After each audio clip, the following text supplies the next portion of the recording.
गांव की पगडंडी से थोड़ी दूर, जहां सरसों के पीले फूल हवा में झूमते थे, वहीं एक छोटा सा खेत था, मिट्टी की सौंधी गंध और हरेपन की ताजगी से भरा हुआ। इसी खेत का मालिक था माधव, साधारण कदकाठी का मेहनती किसान, जिसकी आंखों में सदा एक शांत चमक रहती थी।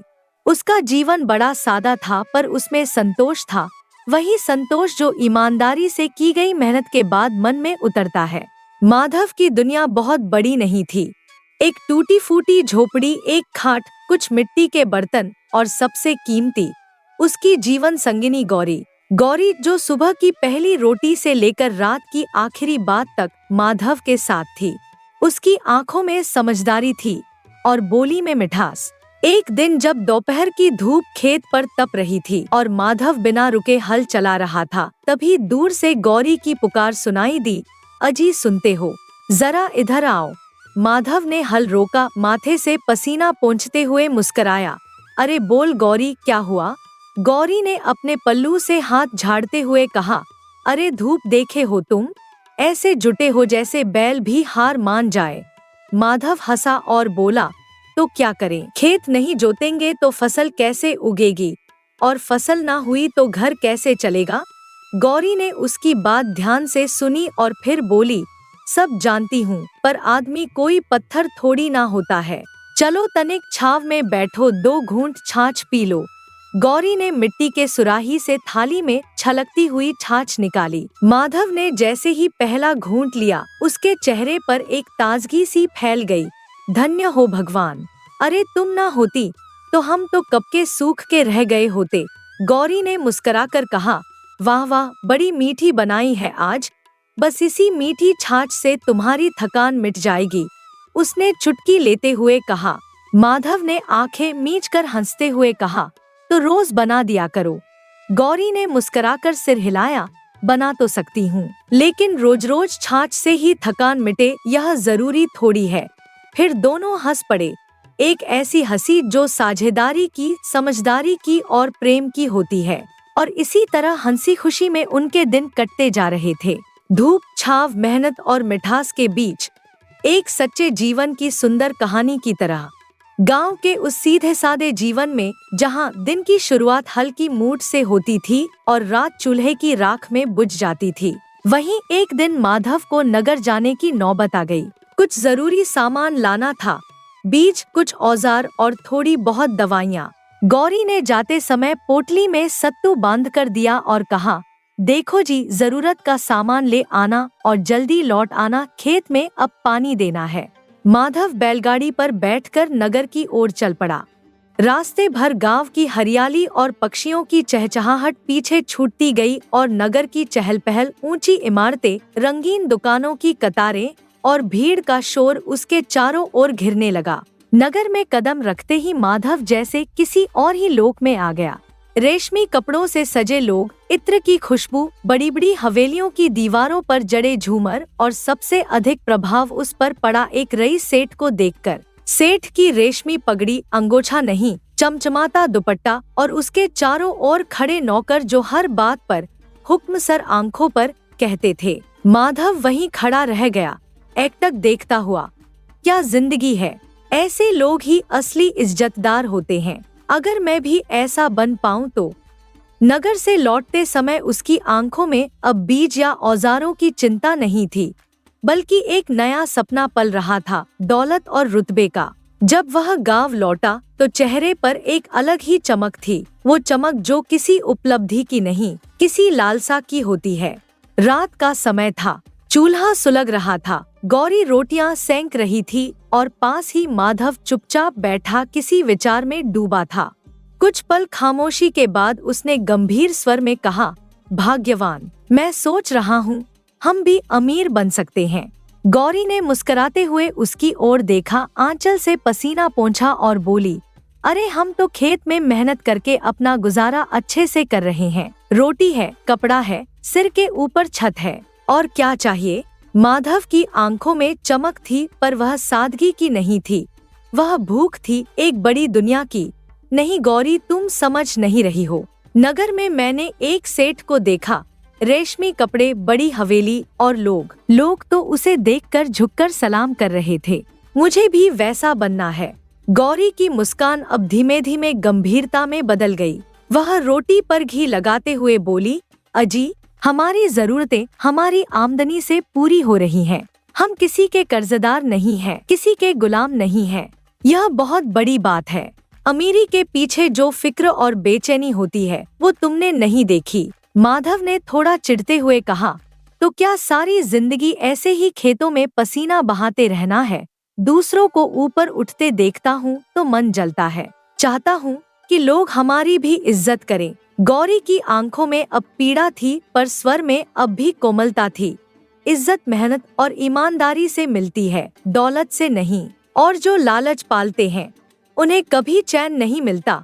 उस रात माधव चुप रहा पर उसकी आंखें जागती रहीं। वह जब भी आंखें मूंदता उसके सामने वही सेठ आता, बड़ी हवेली में खड़ा, और लोग उसके सामने झुकते हुए।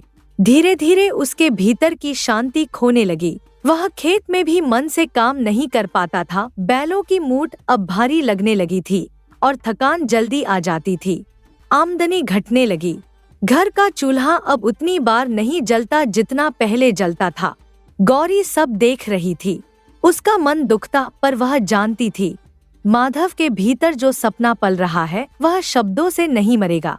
एक दिन उसने रोते हुए कहा, जब से आप नगर से लौटे हो बदले लगते हो, खेत को भूलते जा रहे हो, घर की परवाह नहीं करते। क्या चल रहा है आपके मन में? माधव ने गहरी सांस ली और धीरे से कहा, गौरी, मेरा मन अब इस छोटी सी जिंदगी से उब गया है। कुछ बड़ा करना चाहता हूँ, कुछ ऐसा कि हम भी बड़े कहलाएं। गौरी की आंखें भर आईं। उसने धीरे से कहा, अमीरी कोई खेल नहीं है माधव, इसके लिए बहुत कुछ खोना पड़ता है। हम जो हैं, जैसे हैं, उसमें खुश रहना सीखो, वरना ये लालच हमें कहीं का नहीं छोड़ेगा। मगर गौरी के शब्द उस दीवार से टकरा गए जो माधव के भीतर खड़ी हो चुकी थी। स्वप्न और संतोष की दीवार। वह अब सुन नहीं रहा था, देख नहीं पा रहा था, सिर्फ दौड़ रहा था उस दौड़ में जिसका कोई किनारा नहीं। सर्दी की एक सांझ थी। धुंध ने खेतों को अपने आगोश में ले लिया था और पेड़ों की शाखें ठिठुरती हुई हवा के झोंकों से हिल रही थी। माधव खेत से लौट रहा था, कंधे पर हल, पांवों में थकान और मन में अनमोल उदासी। सूरज की आखिरी किरणें ओस में घुल चुकी थी और दूर कहीं किसी बछड़े की मिमियाहट इस सन्नाटे को चीर रही थी। तभी गांव की मेड़ पर पुराने पीपल के नीचे उसने देखा एक झुकी हुई देह, कापती सी, जैसे समय के थपेड़ों ने उसे वहीं थाम लिया हो। पास जाकर देखा तो वह एक बूढ़ी औरत थी। चेहरे पर झुर्रियों का जाल, सिर पर गंदा सा चादरनुमा कपड़ा और आंखों में ऐसा दर्द जैसे वर्षों से कोई उसे देखना भूल गया हो। माधव का हृदय पसीज गया। उसने झुककर धीरे से कहा, हे माताजी, इस जाड़े में यहाँ इस तरह क्यों बैठी हो? ठंड से जान ही निकल जाएगी। बूढ़ी औरत ने कंपाते होठों से कहा, बेटा, कोई ठिकाना नहीं।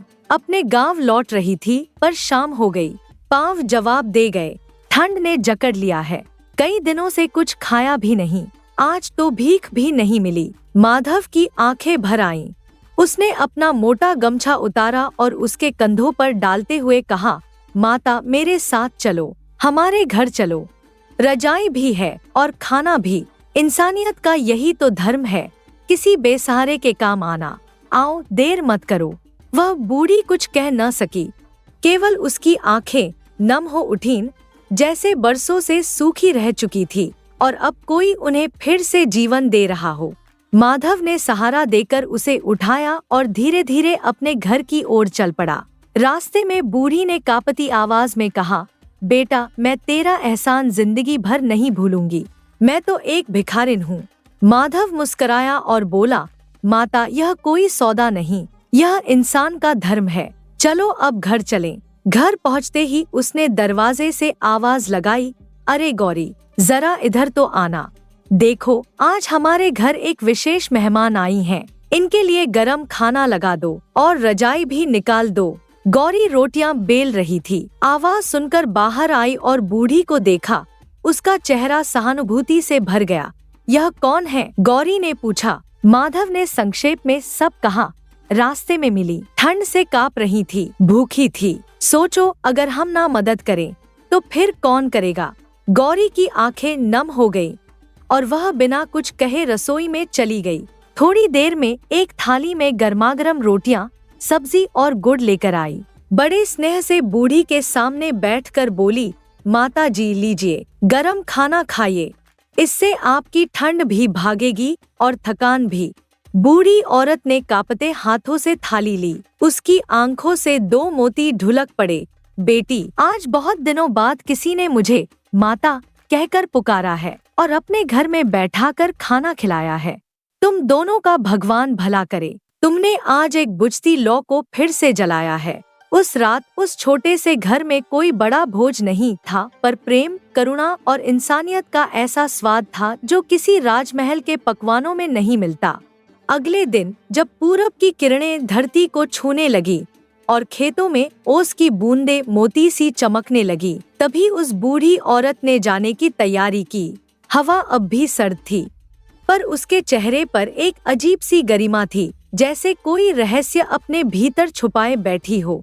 दरवाजे पर खड़े माधव से उसने स्नेहभरी दृष्टि से कहा, बेटा, तेरा बहुत बड़ा उपकार है मुझ पर। रात को जो छत दी, जो गरम खाना खिलाया, उसे मैं कभी नहीं भूलूंगी। माधव झेंप गया, हाथ जोड़ते हुए बोला, माता जी आप मुझे शर्मिंदा मत कीजिए। जो मैंने किया वो हर इंसान को करना चाहिए, यही तो इंसानियत है। बूढ़ी औरत ने उसकी आंखों में गहराई से झांका और फिर धीमे स्वर में बोली, बेटा, मैं तुझे खाली हाथ नहीं छोड़ सकती। इस वक्त तो मेरे पास कुछ नहीं, पर सुन, अगली पूर्णिमा की रात मैं तेरे घर आऊंगी और उस रात मैं तुझे ऐसी चीज दूंगी जो तेरी किस्मत बदल देगी।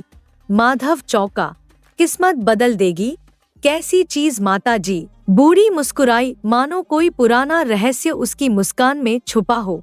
सही समय पर सब जान जाएगा बेटा, धैर्य रख। और फिर वह धीरे धीरे रास्ते पर मुड़ गई। उसकी छाया लंबे पीपल की तरह पीछे छूटती गई। माधव देर तक उसे जाता देखता रहा।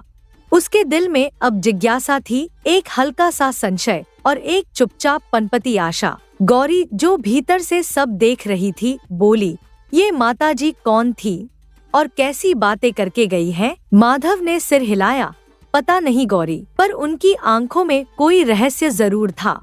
अब तो बस पूर्णिमा की रात का इंतजार है। समय बीतता गया, दिन ढलते गए, खेतों में हल चलता रहा, पर हर सांझ जब चूल्हे की आंच सुलगती तो माधव और गौरी की निगाहें आकाश की ओर उठ जाती कि कब वह रात आएगी जब रहस्य से पर्दा हटेगा। और फिर आई वह रात, पूर्णिमा की। आकाश में चांद जैसे दूध का कटोरा बना हुआ था और उसकी रोशनी गांव की हर झोपड़ी को रेशमी चादर की तरह ढक रही थी। माधव चुपचाप दरवाजे पर बैठा था, आंखें बार बार रास्ते की ओर जाती। गौरी रसोई में धीमी आंच पर कुछ गरम कर रही थी। तभी टप टप दरवाजे पर दस्तक हुई। माधव ने लपककर दरवाजा खोला। सामने वही बूढ़ी औरत खड़ी थी, लेकिन इस बार उसके हाथ में एक सुनहरे फ्रेम वाला पिंजरा था। उस पिंजरे में बैठा था एक हरी चोंच वाला चमकदार पंखों वाला तोता। माता जी, आप आ गईं? माधव बोला विस्मित स्वर में। बूढ़ी ने मुस्कुराते हुए पिंजरा आगे बढ़ाया। यही वो चीज है बेटा जो तेरी तकदीर बदल सकती है। माधव ने चौंक कर पूछा, मगर ये तोता? माता जी, ये तो बस एक पक्षी है, इससे मेरी हालत कैसे सुधरेगी? बूढ़ी ने पिंजरे की ओर इशारा करते हुए कहा, इसे साधारण मत समझ बेटा। हर पूर्णिमा की रात इसके पंख सोने के हो जाते हैं। जब ऐसा हो तब उनमें से कुछ पंख निकाल लेना और ध्यान रखना, हर बार इसके बाद इसे आजाद कर देना। जब जब तू उसे खोलेगा वह लौट आएगा, लेकिन सिर्फ उस रात के लिए। माधव आश्चर्य से उसकी बात सुन रहा था। पर एक बात याद रख, बूढ़ी ने सख्त लहजे में कहा, अगर तू उस रात सो गया तो इसके पंख कभी सोने के नहीं बनेंगे। और यह बात किसी से भी साझा मत करना, वरना वरदान अभिशाप में बदल जाएगा। माधव ने पिंजरा थाम लिया। उसकी आंखें चमक उठीं। माता जी, आपने मुझ पर बहुत बड़ी कृपा की है। मैं इस उपहार को संभाल कर रखूंगा। बूढ़ी औरत ने उसकी पीठ पर हाथ रखा और बोली, समझदारी से काम लेना बेटा, वरना यह मौका भी हाथ से फिसल जाएगा। और फिर वह चली गई। जैसे आई थी वैसे ही चुपचाप, हवा की तरह। माधव पिंजरा लेकर घर के भीतर आया। गौरी ने चौंक कर पूछा, अरे यह क्या लेकर आए हो? माधव ने मुस्कुराकर कहा, यह कोई साधारण तोता नहीं है गौरी। हर पूर्णिमा की रात इसके पंख सोने के हो जाते हैं। सोचो, अगर यह सच है तो हमारी किस्मत बदल सकती है। गौरी ने आशंका से पूछा, कहीं कोई धोखा तो नहीं? नहीं, माधव बोला, माता जी ने खुद यह बात कही है और यह बात हमें किसी को नहीं बतानी है, समझी?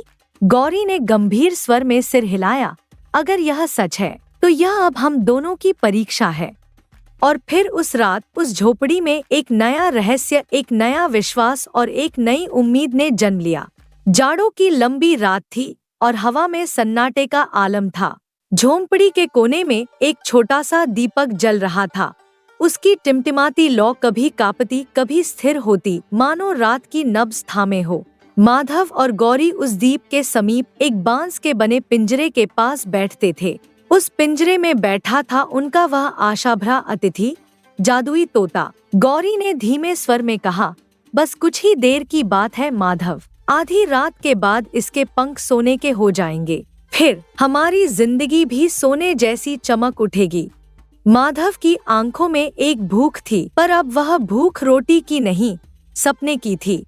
हाँ गौरी, फिर हमारे पास सब कुछ होगा, अच्छा खाना, अच्छे कपड़े और वह इज्जत जो मैंने नगर में देखी थी। अब वो दिन दूर नहीं। घड़ी की सुइयां धीरे धीरे अपनी मंजिल की ओर बढ़ रही थी। झोपड़ी के भीतर अजीब सी खामोशी पसरी थी, बस घड़ी की टिक टिक, दीपक की लौ और उनके मन की धड़कने। गौरी ने धीरे से माथा सहलाया, नींद भी तो आ रही है, आंखें भारी हो रही हैं। माधव ने आंखें मसलते हुए कहा, नहीं अभी नहीं, हमें पूरी रात जागना है। अगर इस बार भी सो गए तो मौका फिर हाथ से चला जाएगा। उन्होंने कई उपाय किए, कभी आपस में बातें की, कभी पानी के छींटे मारे, कभी दीपक की लौ को एकटक देखा, पर ठंडी रात की चुप्पी और थकी देह का भार आखिर अपना काम कर गया। जैसे जैसे घड़ी की सुइयां आधी रात के करीब पहुंची, वैसे वैसे दोनों की पलकें धीरे धीरे भारी होती गईं। और फिर एक क्षण आया जब दीपक की लौ मंद पड़ गई और कमरे में गहरी नींद का साया उतर आया। सुबह की पहली किरण खिड़की से झांक रही थी। गौरैया की चहचहाहट सुनकर माधव की नींद टूटी। वह चौंक कर उठा और एकदम घबराए स्वर में बोला, हे राम, गौरी उठो, हम सो गए थे, हमसे गलती हो गई। गौरी ने आंखें मलते हुए कहा, ओह, तो फिर से चूक गए हम। माधव की आंखों में निराशा तैर रही थी, लेकिन उसने खुद को संभालते हुए कहा, कोई बात नहीं, अगली पूर्णिमा को सतर्क रहेंगे। अब की बार चाहे कुछ भी हो जाए जागते रहेंगे। हफ्ते बीते, खेतों में नए बीज पड़े और दिलों में फिर से आशा की कोंपलें फूटने लगी। फिर आई पूर्णिमा की रात। इस बार माधव और गौरी पूरे संकल्प के साथ तैयार थे। एक बार फिर वही दीपक, वही पिंजरा, वही दो अधीर आंखें। इस बार उन्होंने ठान लिया था कि नींद को अपने द्वार से भीतर नहीं आने देंगे। गौरी बोली, इस बार कोई गलती नहीं होनी चाहिए। अगर जरूरत पड़ी तो पूरी रात कहानी सुनाऊंगी, लेकिन सोने नहीं दूंगी। माधव मुस्कराया, तो शुरू हो जाओ, कोई अच्छी सी कहानी सुनाओ। गौरी ने ठंडी हवा से कांपते हुए कहा, पहले तुम बताओ, अगर अमीर बन गए तो सबसे पहले क्या करोगे? माधव ने आंखें बंद की और जैसे कोई सपना देखा, एक बड़ा सा मकान बनवाऊंगा, फिर ढेर सारे कपड़े और सोने के गहने खरीदूंगा। तुम क्या करोगी? गौरी ने ठहाका लगाया, मैं तो तुम्हारे लिए मिर्च की पकौड़ियाँ तलवाऊंगी, ताकि तुम कभी भूखे न रहो। दोनों मुस्करा पड़े, फिर एक दूसरे का हाथ थामे पिंजरे की ओर देखने लगे। पर वक्त की चाल बड़ी निष्ठुर होती है। ठंडी हवा में लोरी जैसी तासीर होती है और थकी आंखें कब नींद में डूब गईं, इसका पता उन्हें भी न चला। घड़ी की सुइयां आधी रात पार कर गईं और कमरे में फिर से वह खामोशी उतर आई। इस बार भी पंखों में सोना नहीं उतरा। सवेरे सूरज की किरणें फिर से उनके चेहरे पर पड़ी। दोनों एक झटके से उठ बैठे। फिर से वही हुआ। माधव ने निराश स्वर में कहा, गौरी ने धीमे से कहा, कोई बात नहीं, तोता तो हमारे पास ही है, एक ना एक दिन तो ऐसा आएगा जब हम जागते रहेंगे। माधव ने सिर झुका लिया और दीपक को बुझा दिया। पर अब एक नई चिंता ने जन्म लिया था। गौरी जो समझदार और सुलझी हुई थी, उसमें एक कमी थी, वह किसी बात को ज्यादा दिन तक छुपा कर नहीं रख सकती थी। और अब जब यह रहस्य बार बार उनके हाथ से फिसल रहा था, कहीं वह इसका जिक्र किसी और से न कर बैठे, यह आशंका अब धीरे धीरे बढ़ने लगी थी। सर्द हवाओं के बीच दिन ढलने लगा था।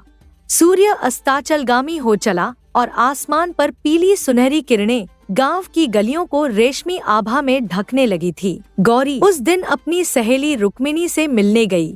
दोनों सहेलियां रसोई के आंगन में बैठी थी। एक चूल्हे की बुझती राख में लकड़ी कुरेदती, दूसरी पान की डिबिया से चूना लगाती। रुक्मिणी ने मुस्कुराकर पूछा, और बता गौरी, घर में सब कुशल तो है? गौरी ने पहले तो कुछ कहने से कतराया, फिर दिल का बोझ हल्का करने के लिए सिर झुकाकर धीरे से बोली, सब ठीक है रुक्मिणी, बस एक राज की बात है, अगर तू वादा करे तो बता दूं। रुक्मिणी की आंखों में चमक आ गई। अरे हाँ, बताना, तेरी बात मेरे कानों से बाहर नहीं जाएगी। गौरी ने धीरे से उसकी ओर झुकते हुए फुसफुसा कर कहा, हमारे घर में एक तोता है, ऐसा तोता जो हर पूर्णिमा की रात को सोने के पंख धारण करता है, लेकिन अब तक हम जाग नहीं पाए, इसलिए उसका चमत्कार नहीं देख सके। रुक्मिणी की आंखें विस्मय से फैल गईं। गौरी, ये तो कोई अलौकिक बात है, ऐसा तोता कभी सुना नहीं। गौरी ने संकोच से कहा, बस किसी और को मत बताना, वरना विपत्ति आ जाएगी। रुक्मिणी ने सिर हिलाया, परंतु रहस्य का भार वह अधिक देर तक सहन न कर सकी।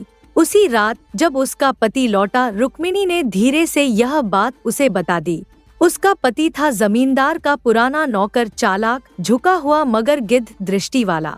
अगली ही सुबह वह दौड़ा दौड़ा जमींदार की हवेली में पहुंचा। हाथ जोड़कर बोला, मालिक, एक खबर लाया हूँ, बहुत बड़ी खबर। जमींदार ने ऊबते हुए कहा, क्या बकवास है सुबह सुबह, कहीं फिर शराब तो नहीं पी रखी? नौकर ने कसम खाते हुए कहा, नहीं मालिक, बात सच्ची है। गांव का माधव, उसके पास एक जादुई तोता है। रुक्मिणी ने बताया, वो हर पूर्णिमा को सोने के पंख वाला हो जाता है। जमींदार की आंखों में लालसा की ज्वाला जल उठी। वह कुर्सी से उठा और धीमे स्वर में कहा, अगर तू किसी भी तरह वो तोता मेरे पास ले आए तो मैं तुझे इनामों से मालामाल कर दूंगा। नौकर ने सिर झुका लिया, मालिक, आज ही रात को पिंजरा आपके पास होगा। उस रात जब गांव सो रहा था और माधव गौरी फिर से नई आशा में नींद को हराने की तैयारी कर रहे थे, तभी रुक्मिणी और उसका पति मिलकर चोरी से माधव के घर में दाखिल हुए और धीरे से पिंजरा उठाकर अंधेरे में गायब हो गए। सुबह की पहली किरण के साथ माधव की आंख खुली। वह पलंग से उतरा और सीधे पिंजरे की ओर देखा। पिंजरा गायब था। उसकी आंखें फटी की फटी रह गईं। वह चीख पड़ा, गौरी, उठो, देखो, तोता, तोता नहीं है। गौरी भागती हुई आई। पिंजरे की जगह खाली थी। उसके पैरों तले जमीन खिसक गई। माधव अब गुस्से से भर चुका था। ये सब तेरी वजह से हुआ। मैंने कहा था किसी से न कहना, तूने जरूर किसी को बताया होगा। गौरी की आंखों से आंसू बहने लगे। मैंने तो सिर्फ रुक्मिणी को बताया था और किसी को नहीं। माधव ने गरज कर कहा, तो वही बनी हमारी बर्बादी की जड़। अब जा उससे पूछ किसे बताया उसने। गौरी भागती हुई रुक्मिणी के घर पहुंची। हामफती हुई, पसीने से लथपथ, आंखों में रोष और पीड़ा। रुक्मिणी, सच सच बता, मेरे घर से तोते का पिंजरा किसने चुराया? रुक्मिणी चौंकी। ये तू क्या कह रही है गौरी? मैंने किसी को कुछ नहीं बताया। गौरी के आंसू बहने लगे। झूठ मत बोल रुक्मिणी, अगर तूने नहीं बताया तो मेरा तोता कहाँ गया?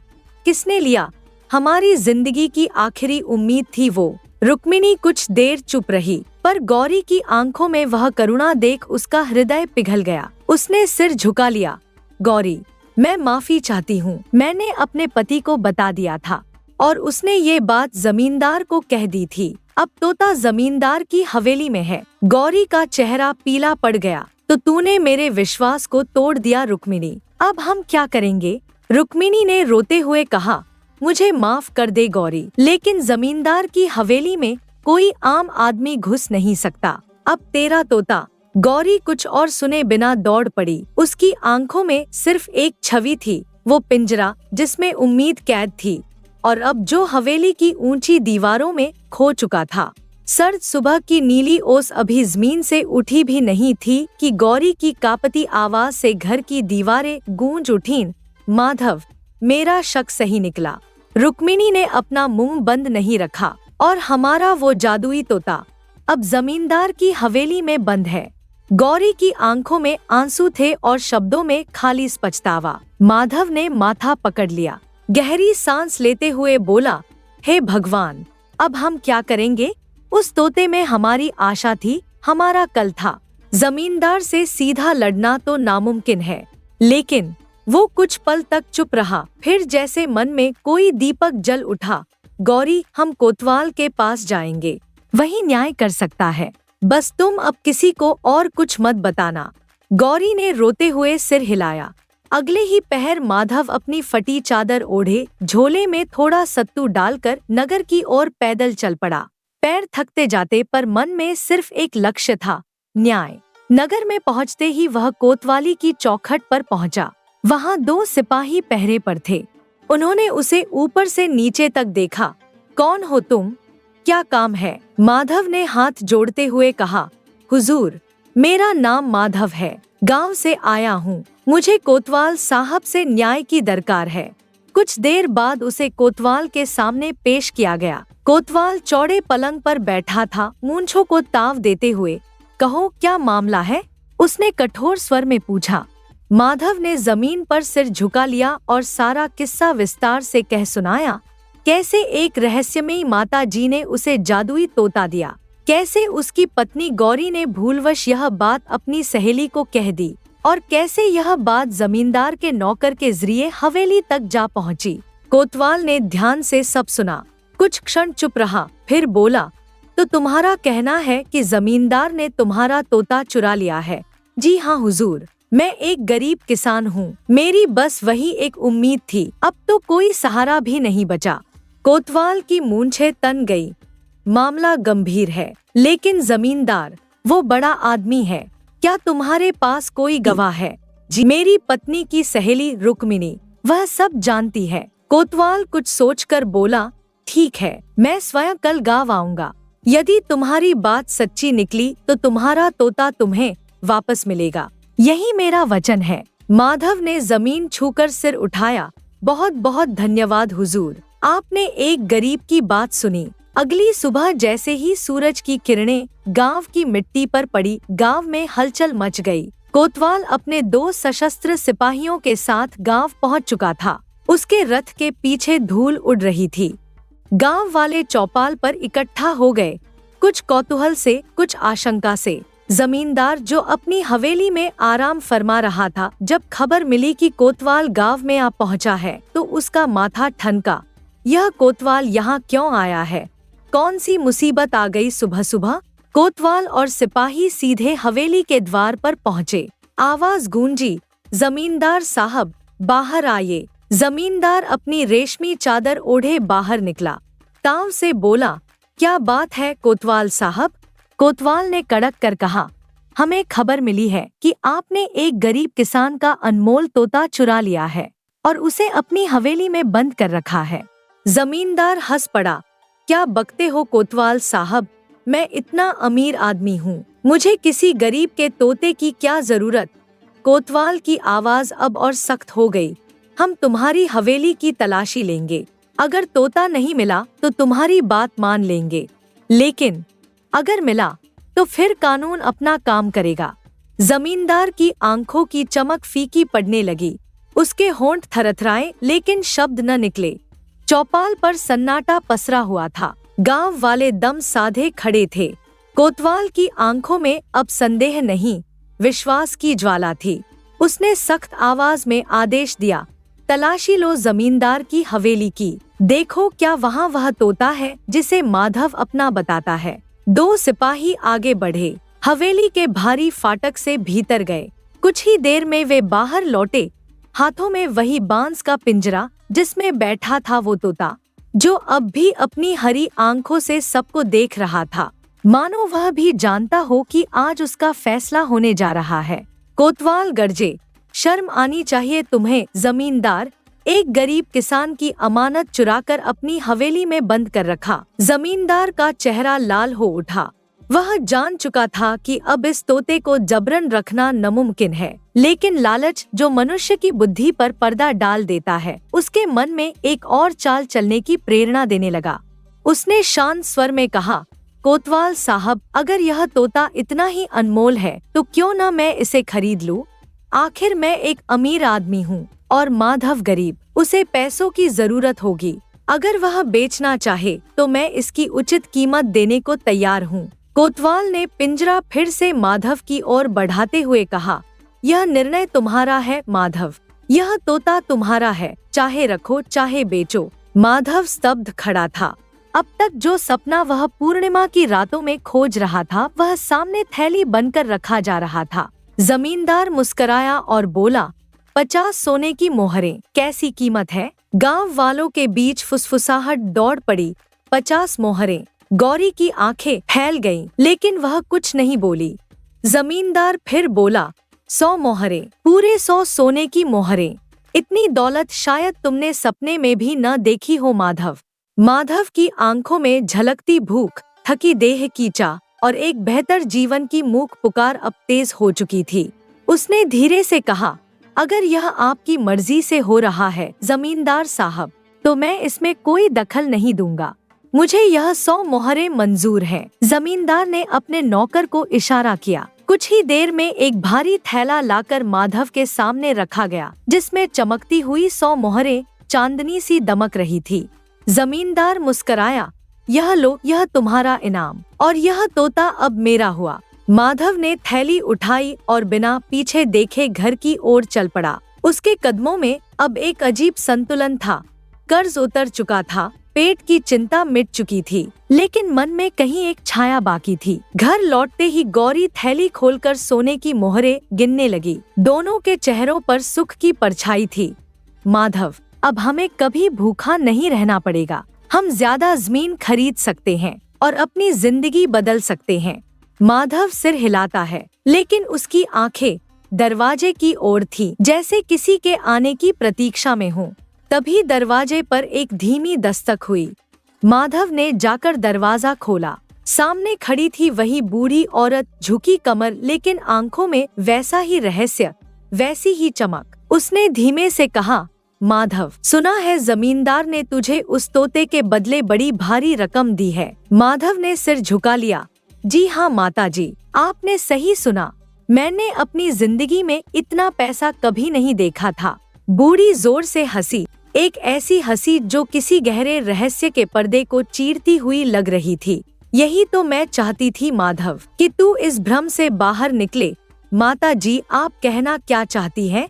तोता, वो सच में जादुई था या? बूढ़ी ने धीमे से कहा, कभी किसी ने देखा है कि किसी तोते के पंख सोने के हो जाते हैं? वो सब एक परीक्षा थी बेटा। जमींदार लालची था। वो ये सोच बैठा कि बिना मेहनत के अमीर बन जाएगा, लेकिन असली सोना पंखों में नहीं, तेरे धैर्य, संघर्ष और विवेक में था। माधव अब सचमुच थम गया। उसकी आंखों में जैसे कोई पर्दा हट गया हो। माताजी, अगर मैं उस तोते के पीछे ही पड़ा रहता तो शायद जीवन भर एक धोखे में जीता रहता, लेकिन आपने मुझे वो दिखाया जो मैं कभी समझ ही नहीं पाया था। बूढ़ी ने मुस्कुराकर कहा, बेटा, अगर बिना मेहनत के दौलत मिलती तो दुनिया में कोई गरीब न होता। मैंने तुझे केवल रास्ता दिखाया, चलना तुझे खुद था। माधव ने दोनों हाथ जोड़ लिए। उसकी आंखें अब नम थी, लेकिन दिल में अब कोई बोझ नहीं था। माताजी, आपने हमें सबसे बड़ी दौलत दी है, ज्ञान की। अब हमें किसी सोने के पंखों की जरूरत नहीं। उस दिन के बाद माधव ने मोहरों से जमीन खरीदी, साजो सामान नहीं, और गांव के बच्चों के लिए एक छोटी पाठशाला भी बनवाई। लोग अब उसे दौलतमंद नहीं, समझदार कहते थे और कहते हैं। उस बूढ़ी औरत को फिर कभी किसी ने नहीं देखा, लेकिन जो देख चुके थे उनके जीवन में वह किस्सागो बनकर रह गई, जो आती थी, परीक्षा लेती थी, और फिर एक सीख छोड़ जाती थी जिसे लोग बाहर खोजते हैं। वह खजाना भीतर छुपा होता है। सोने के पंख धोखा दे सकते हैं, पर मेहनत और धैर्य कभी नहीं। सपनों की सबसे बड़ी परीक्षा होती है वक्त पर जागे रहना, और अगर जागे रहे तो हर मनुष्य अपने भाग्य का खुद जमींदार बन सकता है। रामपुर गांव की मिट्टी की सुगंध और पेड़ों की छांव में बसा रघुनाथ बाबा का छोटा सा घर शांत और सुरम्य था। सूरज की पहली किरण जब उनके आंगन में पड़ती तो घर में एक अलौकिक प्रकाश फैल जाता। रघुनाथ बाबा अपनी 2 जुड़वा बेटियों गायत्री और रूपा के साथ इसी घर में रहते थे। पत्नी के देहांत के बाद उन्होंने अकेले ही बेटियों का पालन पोषण किया था। आज सुबह जब वे आंगन में बैठे थे, उनकी आंखों में एक चिंता झलक रही थी। बेटी गायत्री, रघुनाथ ने धीरे से कहा, उनकी आवाज में एक थकान की झलक थी। अब मेरे अंतिम दिन धीरे धीरे नजदीक आते जा रहे हैं। मैं केवल इतना चाहता हूँ कि मेरे जीते जी तुम दोनों की शादी एक अच्छे घर परिवार में कर दूं। गायत्री, जिसके चेहरे पर हमेशा एक शांत मुस्कान रहती थी, तुरंत पिता के पास आकर बैठ गई। उसके मोटे काले बाल सूरज की रोशनी में चमक रहे थे और उसकी आंखों में चिंता साफ झलक रही थी। पिताजी, आप ऐसा मत कहिए, आपको कुछ नहीं होगा, गायत्री ने अपने पिता का हाथ पकड़ते हुए कहा। उसकी आंखों में आंसू तैर रहे थे। अरे बेटी, इसमें कहने जैसी बात ही क्या है? जो सत्य है वह तो कहना ही पड़ता है। जो इस दुनिया में आया है वह एक न एक दिन अवश्य ही इस संसार को छोड़कर जाता है, रघुनाथ बाबा ने गहरी सांस लेते हुए कहा। फिर कुछ पल रुककर बोले, बेटी, तुम्हारी माँ तुम्हें बचपन में ही इस दुनिया में अकेला छोड़ गई थी। उसकी बड़ी इच्छा थी कि तुम दोनों की शादी एक अच्छे घर परिवार में हो जाए। इस बीच रूपा भी वहाँ आ गई थी। वह गायत्री की जुड़वा बहन होने के बावजूद स्वभाव में बिल्कुल अलग थी। उसके चेहरे पर हमेशा एक तेज भाव रहता था और उसकी आंखों में एक चमक थी जो उसके महत्वाकांक्षी स्वभाव को दर्शाती थी। मगर पिताजी, रूपा ने कहा, अगर आप हम दोनों की शादी कर देंगे तो फिर आपका ख्याल कौन रखेगा? अब हम दोनों के अलावा आपका इस दुनिया में है ही कौन? बताइए। रघुनाथ बाबा मुस्कुराए, उनकी आंखों में प्यार था। अरे बेटी रूपा, तू बिल्कुल चिंता मत कर मेरी। वैसे भी अब मेरे जीवन का आधा समय तो बीत गया है और धीरे धीरे बाकी का समय भी बीत जाएगा। बेटी, तुम दोनों अपने जीवन के बारे में सोचो। मगर पिताजी, गायत्री की आंखों से आंसू बहने लगे। रघुनाथ बाबा ने अपनी रुखी सुखी हथेलियों से गायत्री के आंसू पोंछे। गायत्री बेटी, मैं जानता हूँ कि तुझे मेरी बहुत चिंता रहती है, मगर बेटी, तुम दोनों बहनों का ठीक समय पर विवाह करना भी बहुत जरूरी है, गायत्री ने अपने आंसू पोंछते हुए कहा। ठीक है पिताजी, जैसा आप कहें। रघुनाथ बाबा ने रूपा को ध्यान से देखा। बेटी रूपा, मैं तुझसे एक बात कहना चाहता हूँ। हाँ कहिए पिताजी, रूपा ने उत्सुकता से पूछा। बेटी, तेरी माँ के गुजर जाने के बाद छोटी उम्र में ही तेरी बहन गायत्री ने घर का सारा कामकाज संभाल लिया था। इसी वजह से वह बेचारी पढ़ लिख नहीं पाई। लेकिन हमने तुझे पढ़ाया है बेटी, तो तू हमेशा अपनी बहन गायत्री का ख्याल रखना। ठीक है पिताजी, आप उसकी बिल्कुल चिंता मत करें, रूपा ने कहा, हालांकि उसकी आंखों में कुछ और ही भाव थे। ठीक है बेटी, मैं पड़ोसी गांव में तुम दोनों के विवाह के सिलसिले में बात करूंगा। मैं तुम दोनों का विवाह एक ही गांव में करूंगा, जिससे तुम दोनों पास पास प्रेम से रह सको। कुछ ऐसा ही था रामपुर गांव में रहने वाले रघुनाथ बाबा का परिवार। पत्नी के गुजर जाने के बाद उनके घर में उनकी 2 बेटियां रहा करती थी। वे दोनों जुड़वा थी, गायत्री और रूपा। रघुनाथ बाबा की एक ही इच्छा थी कि उनके जीते जी उनकी दोनों बेटियों का विवाह एक अच्छे घर परिवार में हो जाए। समय बीतता गया और रघुनाथ बाबा ने अपनी बेटियों के विवाह के लिए पड़ोसी गांव में 2 रिश्ते ढूंढे। रूपा की अच्छी किस्मत के कारण उसका विवाह गांव के सरपंच के बेटे हरि से हुआ। हरि के परिवार में धन संपत्ति की कोई कमी नहीं थी। उनके पास खेत बाग और गांव में कई संपत्तियां थी। वहीं दूसरी तरफ गायत्री के पढ़े लिखे न होने के कारण उसका विवाह एक गरीब परिवार के युवक रामू से हुआ। रामू एक ईमानदार और मेहनती युवक था, लेकिन उसके पास केवल एक छोटा सा जमीन का टुकड़ा था। गायत्री और रामू का घर छोटा था, मिट्टी और फूस का बना हुआ, लेकिन गायत्री के प्रेम और मेहनत से वह घर हमेशा साफ सुथरा और व्यवस्थित रहता था। उनका जीवन सादा था लेकिन प्यार से भरा हुआ। एक दिन सुबह रामू सूरज निकलने से पहले ही उठ गया। उसके चेहरे पर थकान के निशान थे, लेकिन उसकी आंखों में मेहनत करने का जज्बा था। भाग्यवान ओ भाग्यवान, रामू ने अपनी पत्नी गायत्री को पुकारा, जिसे वह प्यार से भाग्यवान कहता था। अब मैं खेतों की ओर जा रहा हूँ। गायत्री, जो रसोई में खाना बना रही थी, बाहर आई। उसके माथे पर सिंदूर की बिंदी चमक रही थी और उसके हाथों में आटे के निशान थे। अरे, मैं खाना बस तैयार कर रही हूँ, आप खाना खाकर खेत की ओर जाइएगा। अरे नहीं भाग्यवान, अभी मुझे भूख नहीं है। रामू ने अपने हल को कंधे पर रखते हुए कहा, तुम एक काम करना, दोपहर के समय खेत पर खाना ले आना, मैं वहीं खा लूंगा। इतना कहकर रामू खेतों की ओर निकल गया। उसके कदम तेज थे और उसके मन में अपनी फसल के बारे में विचार चल रहे थे। सूरज तेजी से चढ़ रहा था और खेत में काम करते करते रामू की पीठ पसीने से भीग गई थी। मैं सुबह से खेत पर काम कर रहा हूँ, उसने अपने माथे का पसीना पोंछते हुए सोचा। गायत्री बस कुछ ही देर में खाना लेकर आती होगी। इधर गायत्री रामू के लिए खाना लेकर आ रही थी। उसने एक पोटली में रोटी, सब्जी और अचार बांध लिया था। वह गांव के बाहरी रास्ते से होते हुए खेतों की ओर जा रही थी, जब अचानक उसे रास्ते में उसकी बहन रूपा दिखाई दी। रूपा रेशमी साड़ी पहने थी और उसके हाथों में सोने के कंगन चमक रहे थे। उसके चेहरे पर समृद्धि की चमक थी। अरे गायत्री, आज इतनी जल्दी कहाँ जा रही है? और तेरे हाथ में इस पोटली में क्या है? रूपा ने अपनी बहन को देखते ही पूछा। अरे रूपा बहन, गायत्री ने मुस्कुराते हुए कहा, मैं उन्हें खेतों की ओर खाना देने जा रही हूँ और इस पोटली में खाना है। आज वो सुबह खाना खाकर ही नहीं गए। अच्छा ठीक है, तू जा, रूपा ने हल्के से कहा। क्यों रूपा बहन, तुम्हें मुझसे कुछ काम था क्या? गायत्री ने रुककर पूछा। अरे नहीं नहीं, रूपा ने अपने सोने के कंगन को दिखाते हुए कहा, मैं तो केवल इतना कह रही थी कि जब तुझे समय मिले तो तू मेरे घर पर आना, मैं तुझे मेरा सोने का हार दिखाऊंगी जो मुझे तेरे, मेरा मतलब है हरी ने शादी के बाद दिया है। गायत्री की आंखों में एक चमक आई। ठीक है बहन, मैं जरूर आऊंगी। रूपा ने अपनी बहन को ऊपर से नीचे तक देखा। वैसे गायत्री, तुझे तेरे पति ने शादी के बाद कुछ नहीं दिया क्या? उसके स्वर में एक तीखापन था। गायत्री के चेहरे पर थोड़ी शर्मिंदगी आई, लेकिन फिर भी उसकी मुस्कान नहीं गई। वह कुछ कहने ही वाली थी कि रूपा ने फिर से कहा, हाँ, वो बेचारा तुझे दे भी क्या सकता है? उसके पास तो कुछ होगा तभी तो तुझे देगा, कुछ खरीद के। गायत्री के चेहरे पर दुख के भाव आए, लेकिन उसने कुछ नहीं कहा। रूपा बहन, मुझे देर हो रही है, मुझे अब जाना चाहिए।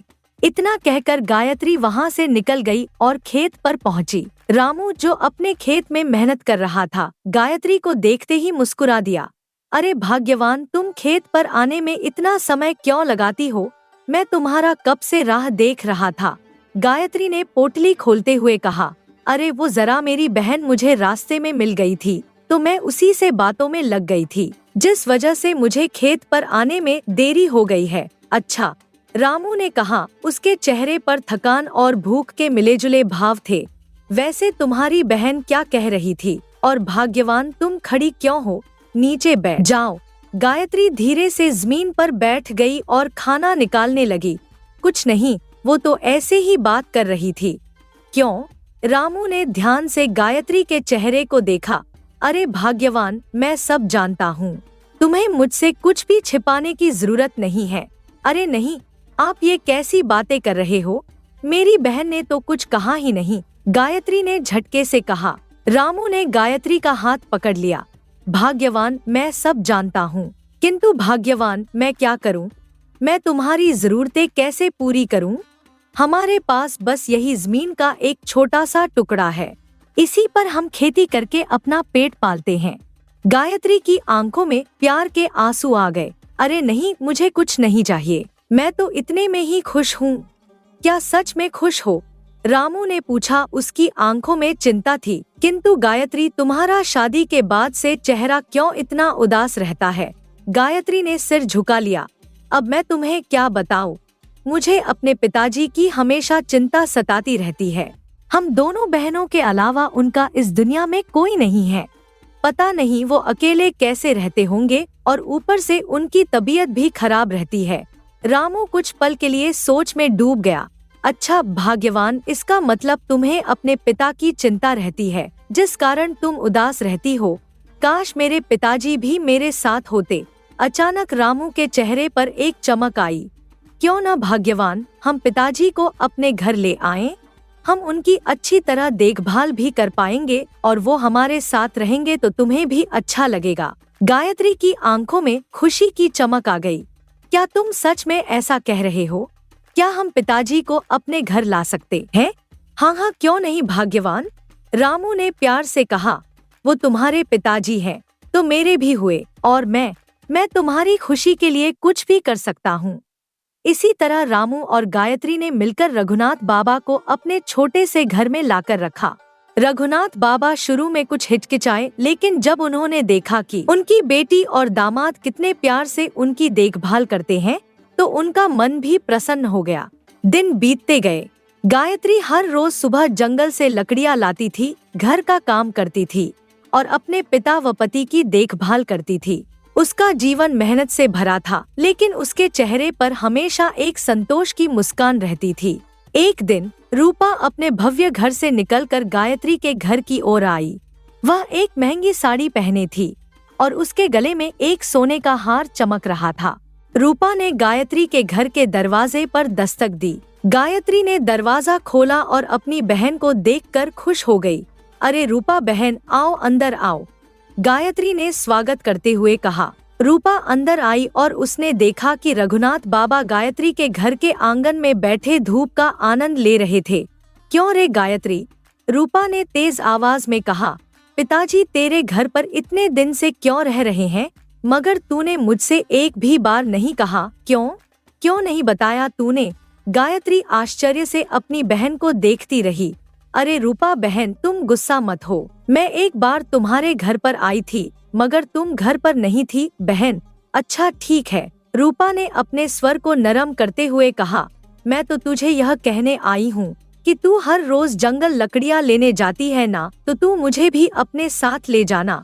गायत्री हैरान हो गई। रूपा बहन, भला तुझे जंगल से लकड़ियाँ लाने की क्या आवश्यकता है? तेरे घर में तो नौकर हैं और तू उन्हीं से मंगवा सकती है। रूपा ने अपनी कमर पर हाथ फेरते हुए कहा। गायत्री, तेरी बात सही है, मगर घर में रहकर मेरा वजन बढ़ता जा रहा है, तो मैंने सोचा कि कल से मैं भी तेरे साथ जंगल चलूंगी, जिससे मेरी कसरत भी हो जाएगी। गायत्री ने मुस्कुराते हुए सहमति दी।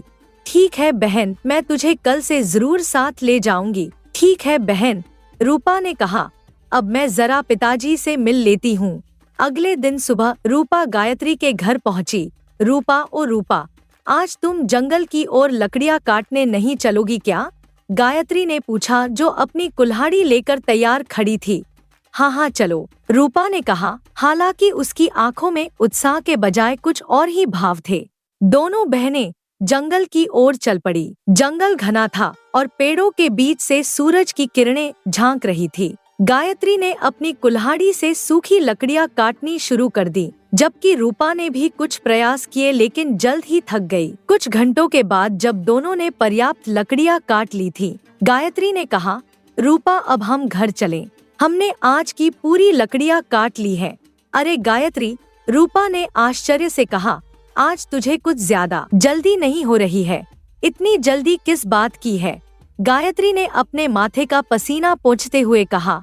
अरे रूपा बहन, हम औरतों को घर में कितना ज्यादा कामकाज रहता है, और फिर ऊपर से हर रोज इस जंगल में लकड़ियाँ काटने आना पड़ता है, और मेरे पति को तो खेती बाड़ी से फुर्सत ही नहीं मिलती। घर का सारा कामकाज मुझे ही देखना पड़ता है। रूपा ने सहमति में सिर हिलाया। गायत्री, वैसे तुम कह तो बिल्कुल सही रही हो।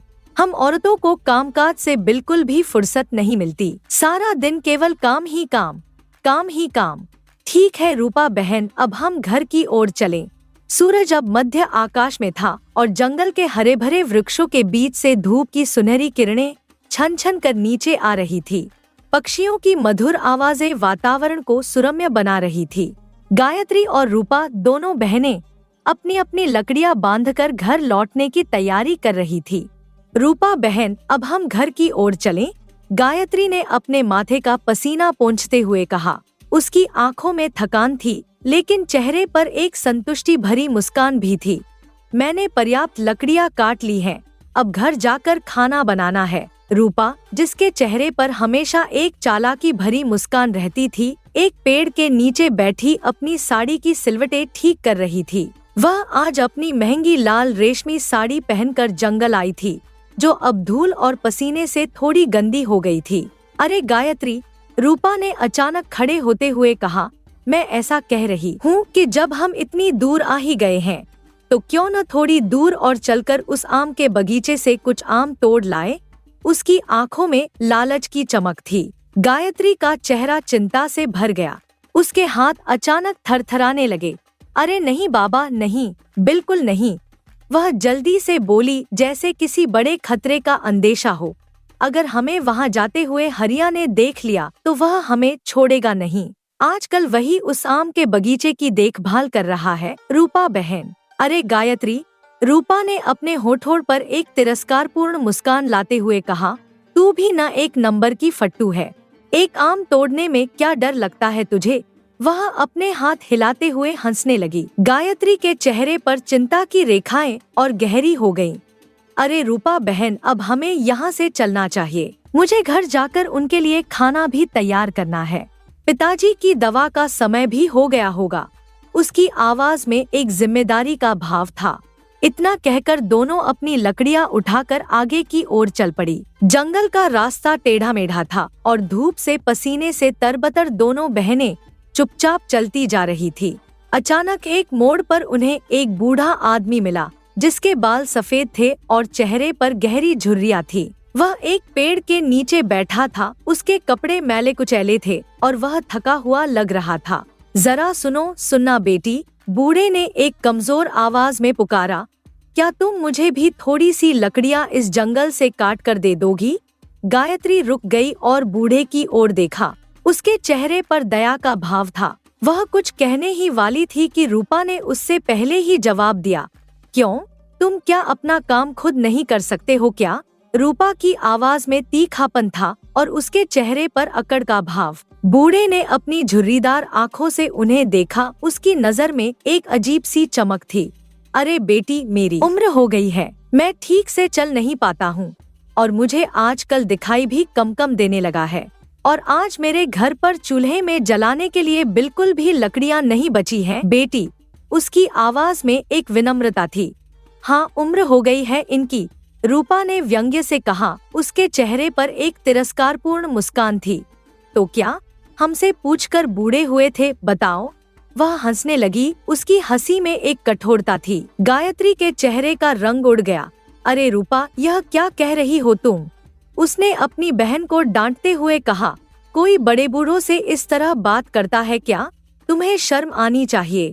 रूपा ने अपनी भौहें चढ़ाकर गायत्री को देखा। तुम चुप रहो, वह गुस्से से बोली। फिर बूढ़े की ओर मुड़कर कहा, और बूढ़े बाबा, हम तुम्हारे कोई नौकर नहीं हैं जो तुम्हारी आज्ञा का पालन करें। हमारे पास अपना काम है। तुम्हारी लकड़ियां तुम खुद ही काट लो।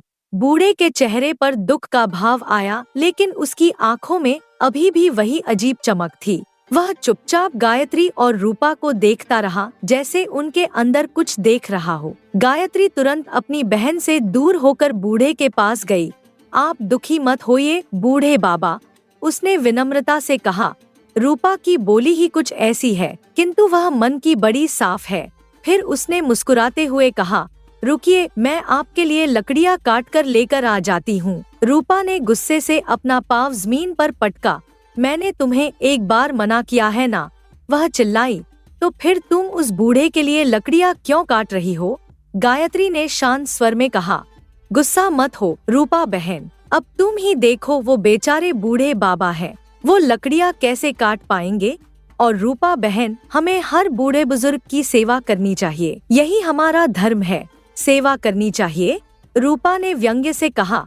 सबकी नजरों में अच्छा रहना चाहती हो क्या? मुझे सब समझ नहीं आता, वह और भी गुस्से में आ गई। अब तो मैं इस बूढ़े को खरी खोटी सुना देती हूँ। बड़ी आई सेवा करने वाली। गायत्री ने अपनी बहन की बात अनसुनी कर दी और जल्दी से पास के पेड़ से कुछ सूखी लकड़ियाँ काटने लगी। उसके चेहरे पर पसीने की बूंदें चमक रही थी, लेकिन होंठों पर मुस्कान थी। थोड़ी ही देर में वह एक अच्छा सा गट्ठर लेकर बूढ़े बाबा के पास आ गई। अरे बूढ़े बाबा, ये लकड़ियाँ, गायत्री ने विनम्रता से कहा। मैं कहाँ रखूं? बूढ़े की आंखों में एक अजीब सी चमक आई। बेटी, मेरे घर के भीतर रख दोगी क्या?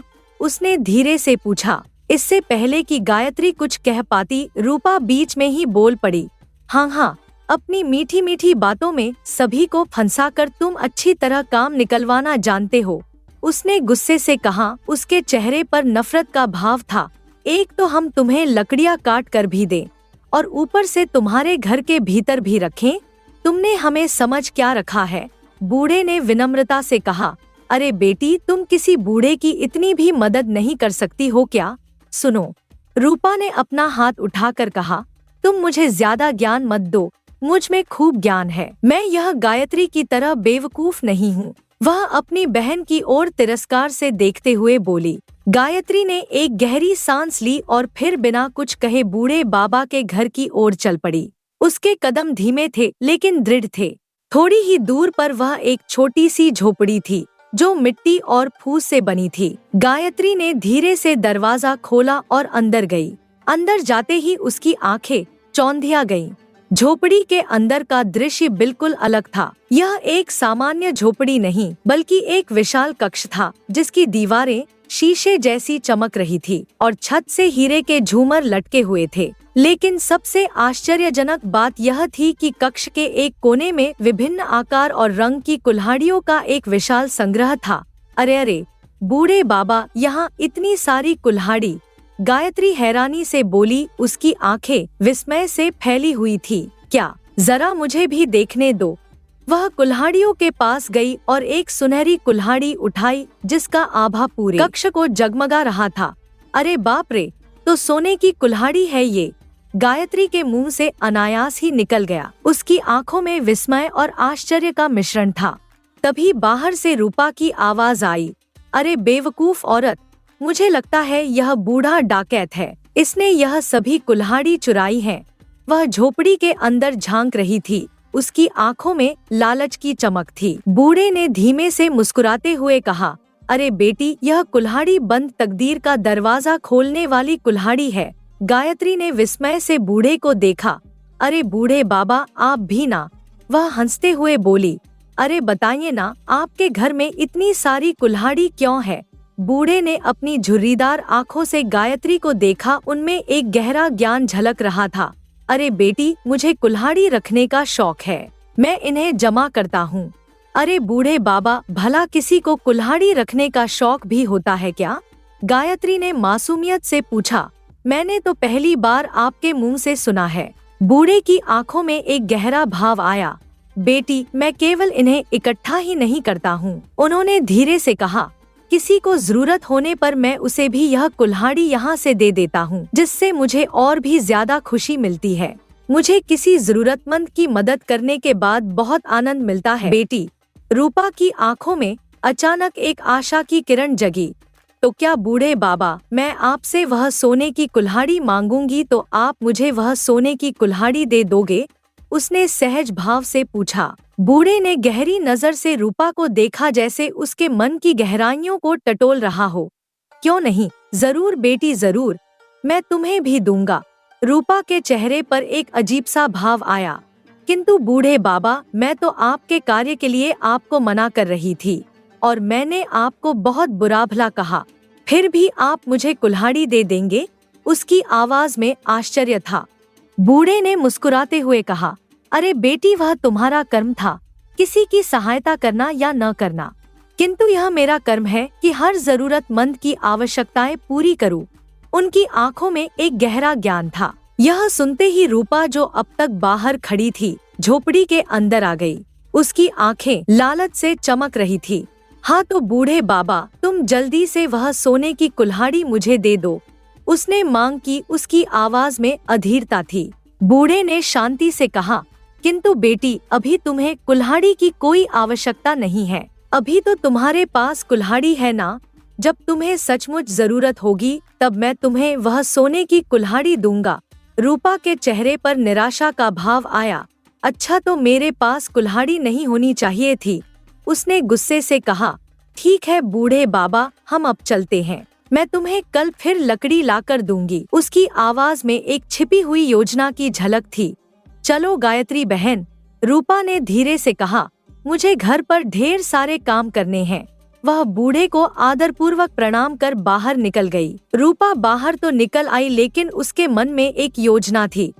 कल कैसे भी करके मुझे उस बूढ़े से वह सोने की कुल्हाड़ी चाहिए, चाहिए तो चाहिए, मगर कैसे? वह अपने आप से बुदबुदाई। सूरज अब पश्चिम की ओर झुक रहा था और रामपुर गांव की झोपड़ियों पर एक सुनहरी आभा बिखर रही थी। रूपा अपने भव्य घर में अपने पति हरि के साथ बैठी थी। उनका घर गांव का सबसे बड़ा और सुंदर घर था, जिसकी दीवारें पक्की ईंटों से बनी थी और छत पर लाल संगमरमर लगी थी। अरे क्या हुआ भाग्यवान, आज इतनी रात हो गई मगर अभी तक तुम्हें नींद नहीं आ रही? हरि ने अपनी पत्नी रूपा से पूछा, जो बिस्तर पर बैठी कुछ सोच रही थी। मैं तुम्हें कब से देख रहा हूँ, तुम कुछ सोच रही हो, क्या बात है? रूपा ने अपने लंबे काले बालों को हाथ से पीछे हटाते हुए कहा, अरे आज मैं और वो गायत्री जंगल में सुबह सुबह लकड़ियाँ काटने गए थे ना, तब हमें। और रूपा ने हरि को सारी बातें बताईं। पूरी बात सुनकर हरि ने उत्तेजना से कहा, क्या सोने की कुल्हाड़ी? हाँ, सोने की कुल्हाड़ी। रूपा की आंखें लालच से चमक रही थी। जब से मैंने वो सोने की कुल्हाड़ी देखी है, मेरा तो घर के कामकाज में मन ही नहीं लग रहा है। हरि ने अपनी मूंछों को मरोड़ते हुए कहा, भाग्यवान, उस बूढ़े ने तुमसे यह कहा है कि जब तुम्हारे पास कुल्हाड़ी नहीं होगी तब वो तुम्हें सोने की कुल्हाड़ी देगा। हाँ वही तो, रूपा ने उत्साह से कहा। उसके चेहरे पर एक चतुराई भरी मुस्कान थी। कब से मैं यही सोच रही हूँ कि मैं ऐसा क्या करूँ जिससे वह बूढ़ा सोने की कुल्हाड़ी मुझे दे दे। हरि की आंखों में भी लालच की चमक आ गई।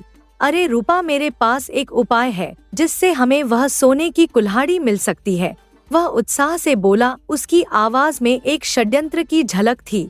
अरे बताओ तो, ऐसा क्या उपाय है जिससे हमें वो सोने की कुल्हाड़ी मिल सके? रूपा ने अपने पति के हाथ को उत्सुकता से पकड़ते हुए पूछा। हरि ने धीरे से कहा, भाग्यवान, मेरी बात तुम ध्यान से सुनो। तुम कल एक टूटी कुल्हाड़ी लेकर जाना। रूपा की आंखें समझ से चमक उठीं। हाँ, यह तो बिल्कुल सही है। बूढ़े ने कहा था कि जब मेरे पास कुल्हाड़ी नहीं होगी तब वह मुझे सोने की कुल्हाड़ी देगा। वाह क्या बात है जी, वह खुशी से झूम उठी। हरि ने मुस्कुराते हुए कहा, हाँ तो हम एक टूटी हुई कुल्हाड़ी गायत्री को देंगे और फिर जब वह उससे लकड़ी काटने की कोशिश करेगी तो कुल्हाड़ी टूट जाएगी और फिर हम बूढ़े से कहेंगे कि हमारे पास कोई कुल्हाड़ी नहीं है। रूपा की आंखों में एक चतुराई भरी चमक थी। वाह क्या बात है जी, तुम तो बड़े चतुर हो। कल सुबह ही मैं यह योजना अमल में लाऊंगी। यह कहकर दोनों आनंद से सो गए। उनके मन में सोने की कुल्हाड़ी पाने की लालसा थी। सुनहरी धूप से नहाई सुबह पक्षियों के मधुर कलरव से गूंज रही थी।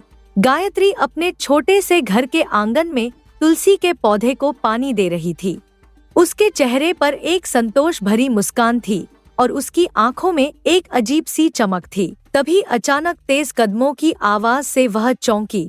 गायत्री, ओ गायत्री! रूपा की आवाज आंगन में गूंज उठी। वह हांफती हुई जल्दी जल्दी में घर के अंदर आ रही थी। उसकी आंखों में एक अजीब सी चमक थी और उसके हाथ में एक कुल्हाड़ी थी जिसे उसने अपने आंचल में छिपा रखा था। गायत्री, आज तुम्हें लकड़ियां लेने जंगल की ओर नहीं जाना क्या? रूपा ने थोड़ा झूठा आश्चर्य दिखाते हुए पूछा। गायत्री ने अपना सिर उठाकर अपनी बहन को देखा। उसकी आंखों में थोड़ा आश्चर्य था। अरे रूपा बहन, वह मुस्कुराई। आज तुम इतनी जल्दी यहाँ? इतनी सुबह सुबह तो तुम्हारी नींद कभी नहीं खुलती। रूपा ने अपने बालों को कान के पीछे करते हुए जल्दी से कहा। अरे गायत्री, आज हमारे घर में खाना पकाने लायक एक भी लकड़ी नहीं है, इसलिए आज सुबह सुबह मुझे जल्दी उठना पड़ा। उसने अपने माथे का पसीना पोंछा। अब खड़े खड़े मेरा मुंह क्या देख रही हो? चलो ना जल्दी। गायत्री ने अपने हाथ धोते हुए कहा, अरे ठीक है बाबा, मुझे अंदर से कुल्हाड़ी लेकर तो आने दो। रूपा ने तुरंत ही अपने आंचल से छिपाई हुई कुल्हाड़ी निकाली, जिसका हत्था पहले से ही थोड़ा कमजोर कर दिया गया था। अरे नहीं नहीं, उसने जल्दी से कहा, तुम्हें कुल्हाड़ी लाने की कोई आवश्यकता नहीं है, यह मेरी कुल्हाड़ी है ना। गायत्री ने आश्चर्य से अपनी भौहें उठाईं। अरे रूपा बहन, उसने सोचते हुए कहा, हम दोनों एक ही कुल्हाड़ी से लकड़ियां कैसे काट सकते हैं। रूपा के चेहरे पर एक चालाकी भरी मुस्कान आई। अरे गायत्री, उसने अपने होठों को चाटते हुए कहा, मुझे आज वैसे भी कम ही लकड़ियां चाहिए, तुम इस कुल्हाड़ी से लकड़ियां काट लेना। अब तुम खड़ी खड़ी बातें मत करो, जल्दी चलो, मुझे घर पर ढेर सारे काम भी हैं। गायत्री ने अपनी साड़ी का पल्लू संभाला और अपने पति को आवाज लगाई, रामू जी, मैं रूपा बहन के साथ जंगल जा रही हूँ, थोड़ी देर में आ जाऊंगी। पिताजी को उनकी दवा दे देना। ठीक है भाग्यवान, रामू की आवाज घर के अंदर से आई, तुम जल्दी लौट आना और अपना ध्यान रखना। इतना कहकर वह दोनों बहनें जंगल की ओर निकल गईं। सुबह की ताजी हवा उनके चेहरों को सहलाती जा रही थी और धीरे धीरे सूरज की धूप तेज होती जा रही थी। जंगल का रास्ता घना था, पेड़ों की छायाएं जमीन पर अजीब अजीब आकार बना रही थी। दूर कहीं कोयल की कूक सुनाई दे रही थी। थोड़ी देर चलने के बाद दोनों बहनें जंगल के अंदर पहुंच गईं। यहाँ हरियाली अधिक घनी थी और जमीन पर सूखी पत्तियों की परत बिछी थी, जो उनके पैरों के नीचे खुरखुर की आवाज कर रही थी। गायत्री, रूपा ने एक विशेष जगह पर पहुंचकर कहा, हम यहीं से लकड़ियां काट लेते हैं, यहाँ सूखे पेड़ बहुत हैं। ठीक है रूपा बहन, गायत्री ने अपने माथे का पसीना पोंछते हुए कहा। रूपा ने अपनी कुल्हाड़ी गायत्री की तरफ बढ़ाई। लो, उसने झूठी उदारता दिखाते हुए कहा, पहले तुम मेरी कुल्हाड़ी से लकड़ियां काट लो। गायत्री ने अपनी बहन की ओर देखा, उसकी आंखों में थोड़ा संदेह था। अरे रूपा बहन, उसने धीरे से कहा, तुम्हारे घर में एक भी लकड़ी नहीं है खाना पकाने के लिए, तो पहले लकड़ियां तुम ही काट लो, मैं बाद में लकड़ियां काट लूंगी। रूपा के चेहरे पर थोड़ी झिझक आई, लेकिन फिर उसने अपने आप को संभाला। अरे नहीं गायत्री, उसने जल्दी से कहा, पहले लकड़ियां तुम काट लो, वैसे भी मुझे थोड़ी सी लकड़ियां चाहिए। ठीक है, गायत्री ने सहज भाव से कहा, पहले लकड़ियां मैं काट लेती हूँ। यह कहकर गायत्री ने रूपा से कुल्हाड़ी ली और एक सूखे पेड़ की तरफ बढ़ी। उसने अपने दोनों हाथों से कुल्हाड़ी को मजबूती से पकड़ा और जैसे ही उसने कुल्हाड़ी को पेड़ पर मारा, तभी अचानक से कुल्हाड़ी टूट गई। कुल्हाड़ी का फलक अलग हो गया और हत्था अलग। यह देखकर गायत्री चौंक गई, उसकी आंखें हैरानी से फैल गईं। अरे अरे रूपा बहन, गायत्री हकलाते हुए बोली, यह तुम्हारी कुल्हाड़ी तो टूट गई। रूपा, जो इस पल का इंतजार कर रही थी, अपने चेहरे पर एक झूठा आश्चर्य और गुस्से का भाव लेकर चिल्लाई, क्या तुमने मेरी कीमती कुल्हाड़ी तोड़ दी? उसका चेहरा लाल हो गया और उसकी आंखों में क्रोध की आग जल उठी। ये तूने क्या किया गायत्री? वो कुल्हाड़ी कितनी कीमती थी, पता है तुझे? गायत्री, जो अपनी बहन के इस अचानक से बदले व्यवहार से चौंक गई थी, अपने आप को बचाने की कोशिश करने लगी। अरे रूपा बहन, उसने हकलाते हुए कहा, मैंने जैसे ही इस पेड़ पर तुम्हारी कुल्हाड़ी मारी तो तुम्हारी कुल्हाड़ी अचानक से टूट गई। इसमें मेरी क्या गलती है? मेरी क्या गलती है? रूपा ने व्यंग्य से दोहराया। उसके होंठ गुस्से से कांप रहे थे। बोलना तो देखो इसका, ऊपर से मेरी इतनी कीमती कुल्हाड़ी तोड़ दी। अब मैं घर की लकड़ियां कैसे काट कर ले जा पाऊंगी? तुमसे तो मामूली पेड़ भी नहीं कटा।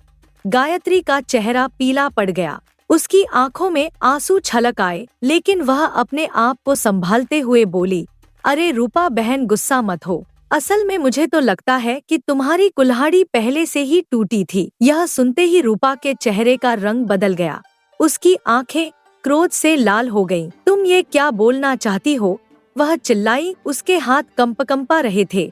हाँ, क्या बोलना चाहती हो कि मेरी कुल्हाड़ी पहले से ही टूटी थी? मैं इसे क्या अपने घर से तोड़ के लाई थी? यही मतलब है ना तुम्हारा?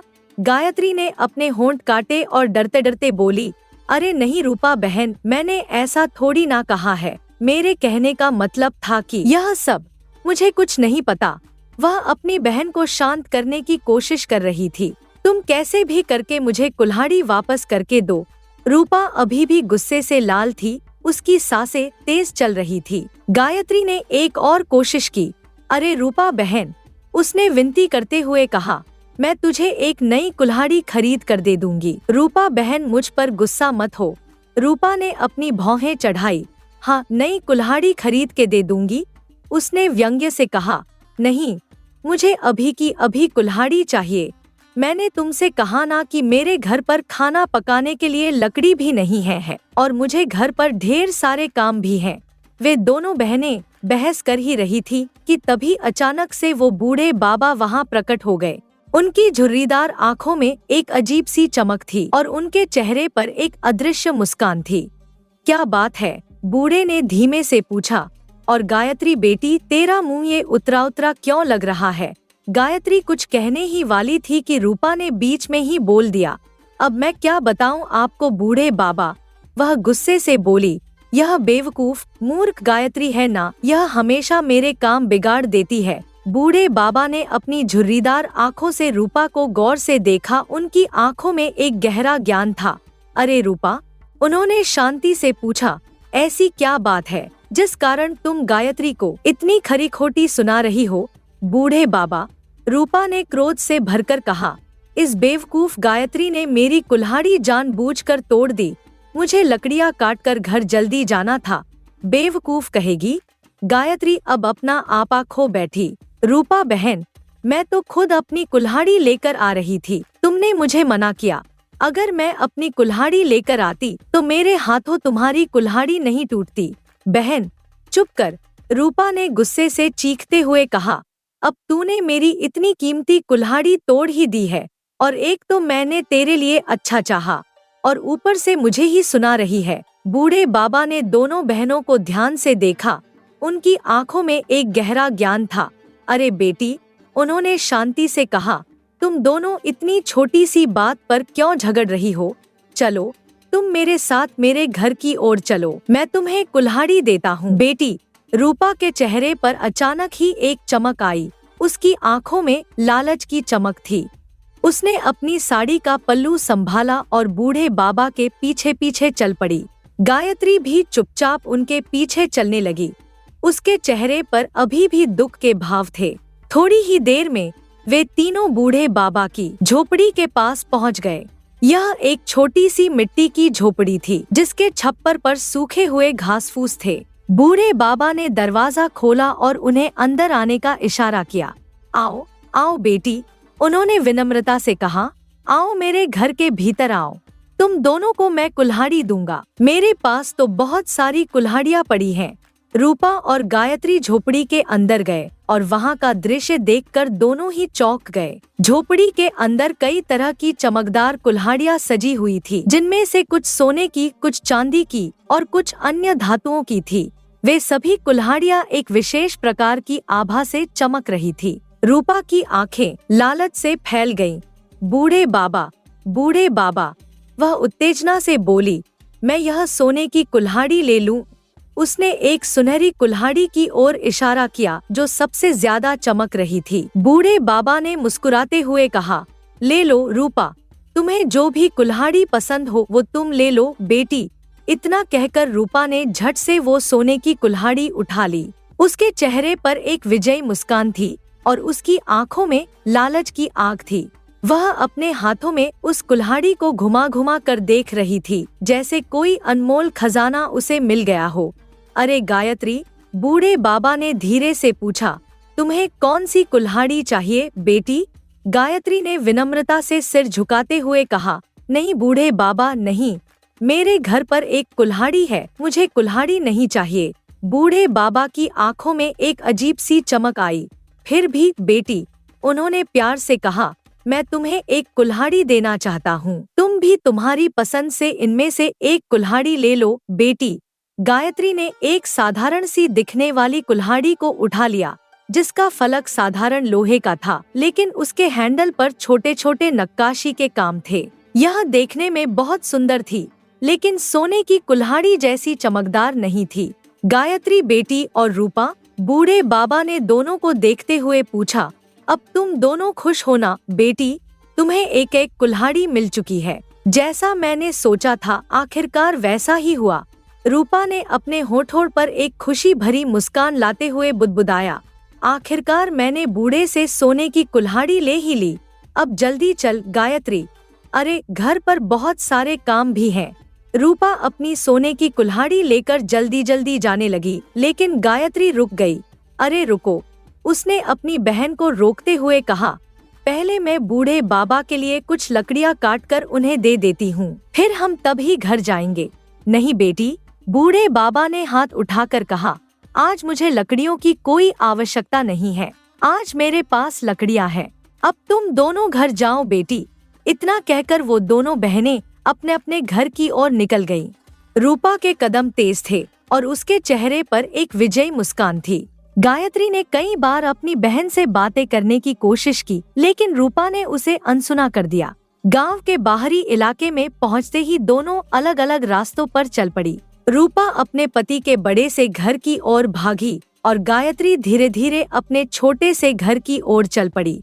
रूपा जब अपने घर पहुंची तो उसका पति हरी दरवाजे पर ही खड़ा था, जैसे उसका इंतजार कर रहा हो। उसके चेहरे पर भी एक विजयी मुस्कान थी। अरे सुनते हो जी, रूपा ने उत्तेजना से कहा, जरा घर से बाहर आओ और देखो तो मैं क्या लेकर आई हूँ। हरी घर से बाहर आया और रूपा के हाथ में चमकती सोने की कुल्हाड़ी देखकर उसकी आंखें चमक उठीं। अरे भाग्यवान, वह विस्मय से बोला, तुम तो वाकई में सोने की कुल्हाड़ी लेकर आ चुकी हो। तो फिर मैंने तुमसे कहा था ना कि मैं वो बूढ़े से किसी भी हालत में ये सोने की कुल्हाड़ी हासिल करके ही रहूंगी। रूपा के चेहरे पर एक लालची मुस्कान थी।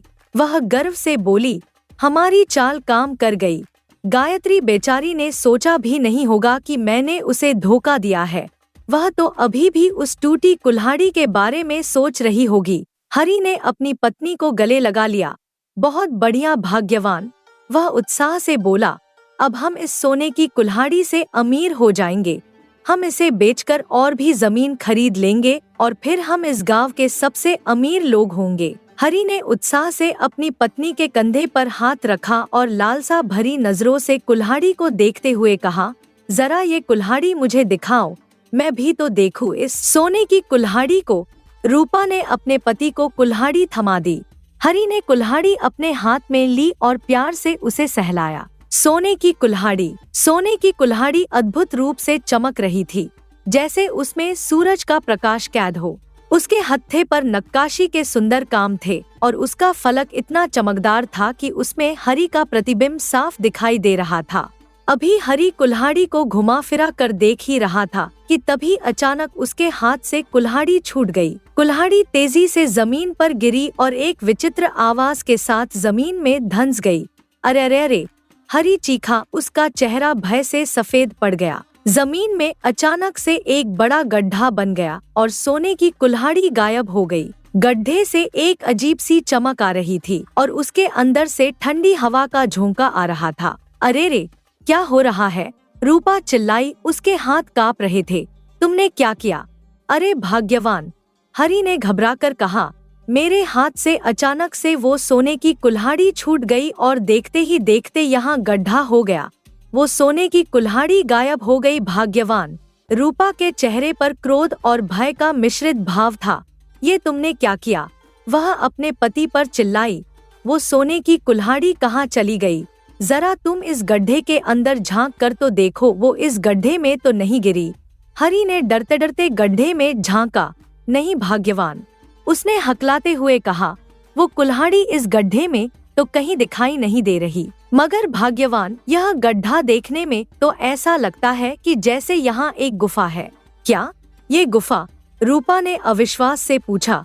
ये तुम क्या कह रहे हो? हाँ भाग्यवान, हरी ने दृढ़ता से कहा, मैं सच कह रहा हूँ। यहाँ नीचे एक गुफा है। गड्ढे में से एक रहस्यमयी चमक आ रही थी जो अब और भी तेज हो गई थी। रूपा अचानक से कुछ याद आने पर चौंकी।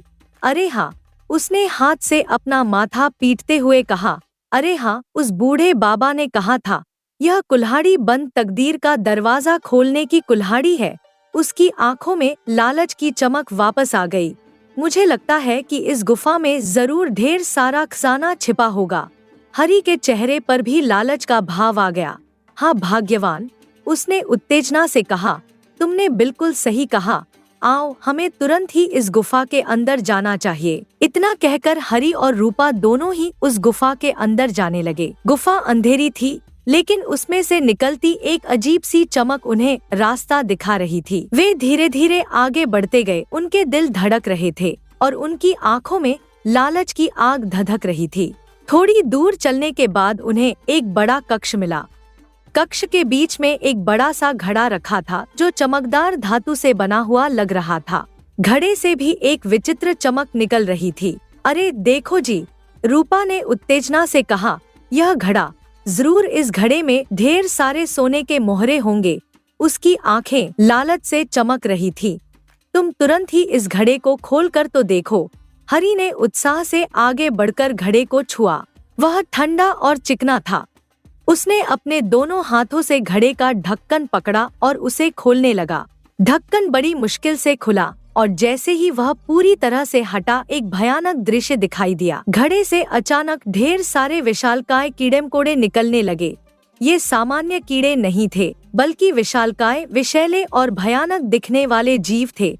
उनके शरीर पर काले लाल रंग के धब्बे थे और उनकी आंखें लाल तारों की तरह चमक रही थी। अरे अरे रे! हरि चिल्लाया। उसका चेहरा भय से विकृत हो गया। यह क्या हो रहा है?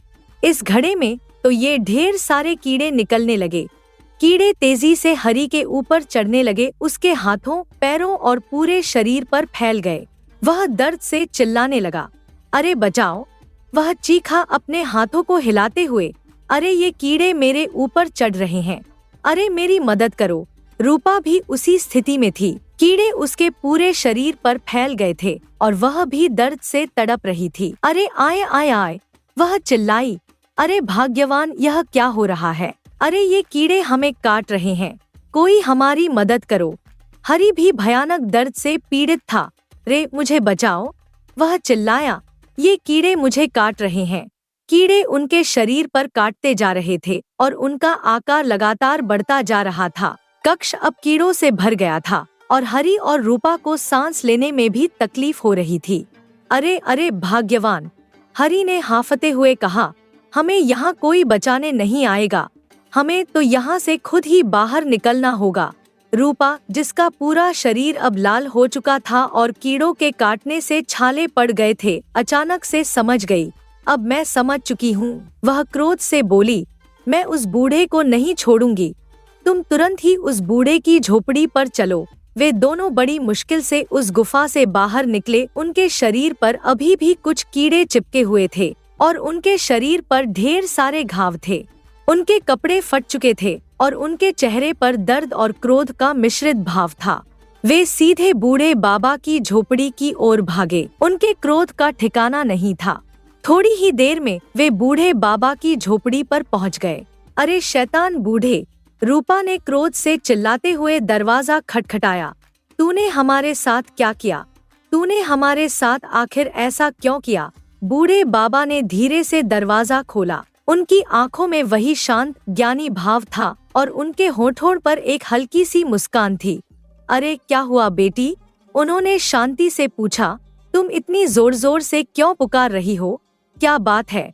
फिर उन्होंने हरि और रूपा की दुर्दशा देखी और बोले, और यह तुम दोनों की दुर्दशा कैसे हो गई बेटी?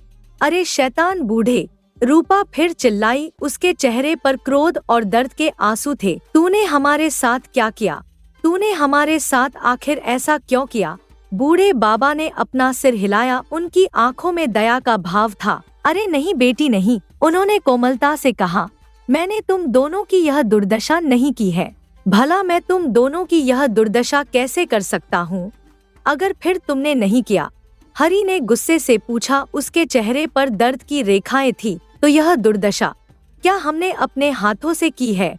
बताओ शैतान बूढ़े! बूढ़े बाबा ने अपनी आंखों में एक गहरा ज्ञान लिए हुए कहा। हाँ बेटी हाँ। उनकी आवाज में एक दृढ़ता थी। यह दुर्दशा स्वयं तुमने ही अपने हाथों से की है। वे थोड़ा रुके और फिर शांति से समझाने लगे। वह सभी कुल्हाड़ियाँ अपने अच्छे बुरे कर्मों का फल देने वाली कुल्हाड़ियाँ थी। उन्होंने गंभीरता से कहा, जैसे हम अपने जीवन में अच्छे बुरे कर्म करते हैं, वह कुल्हाड़ियाँ उन्हीं अच्छे बुरे कर्मों के आधार पर हमें फल देती हैं बेटी।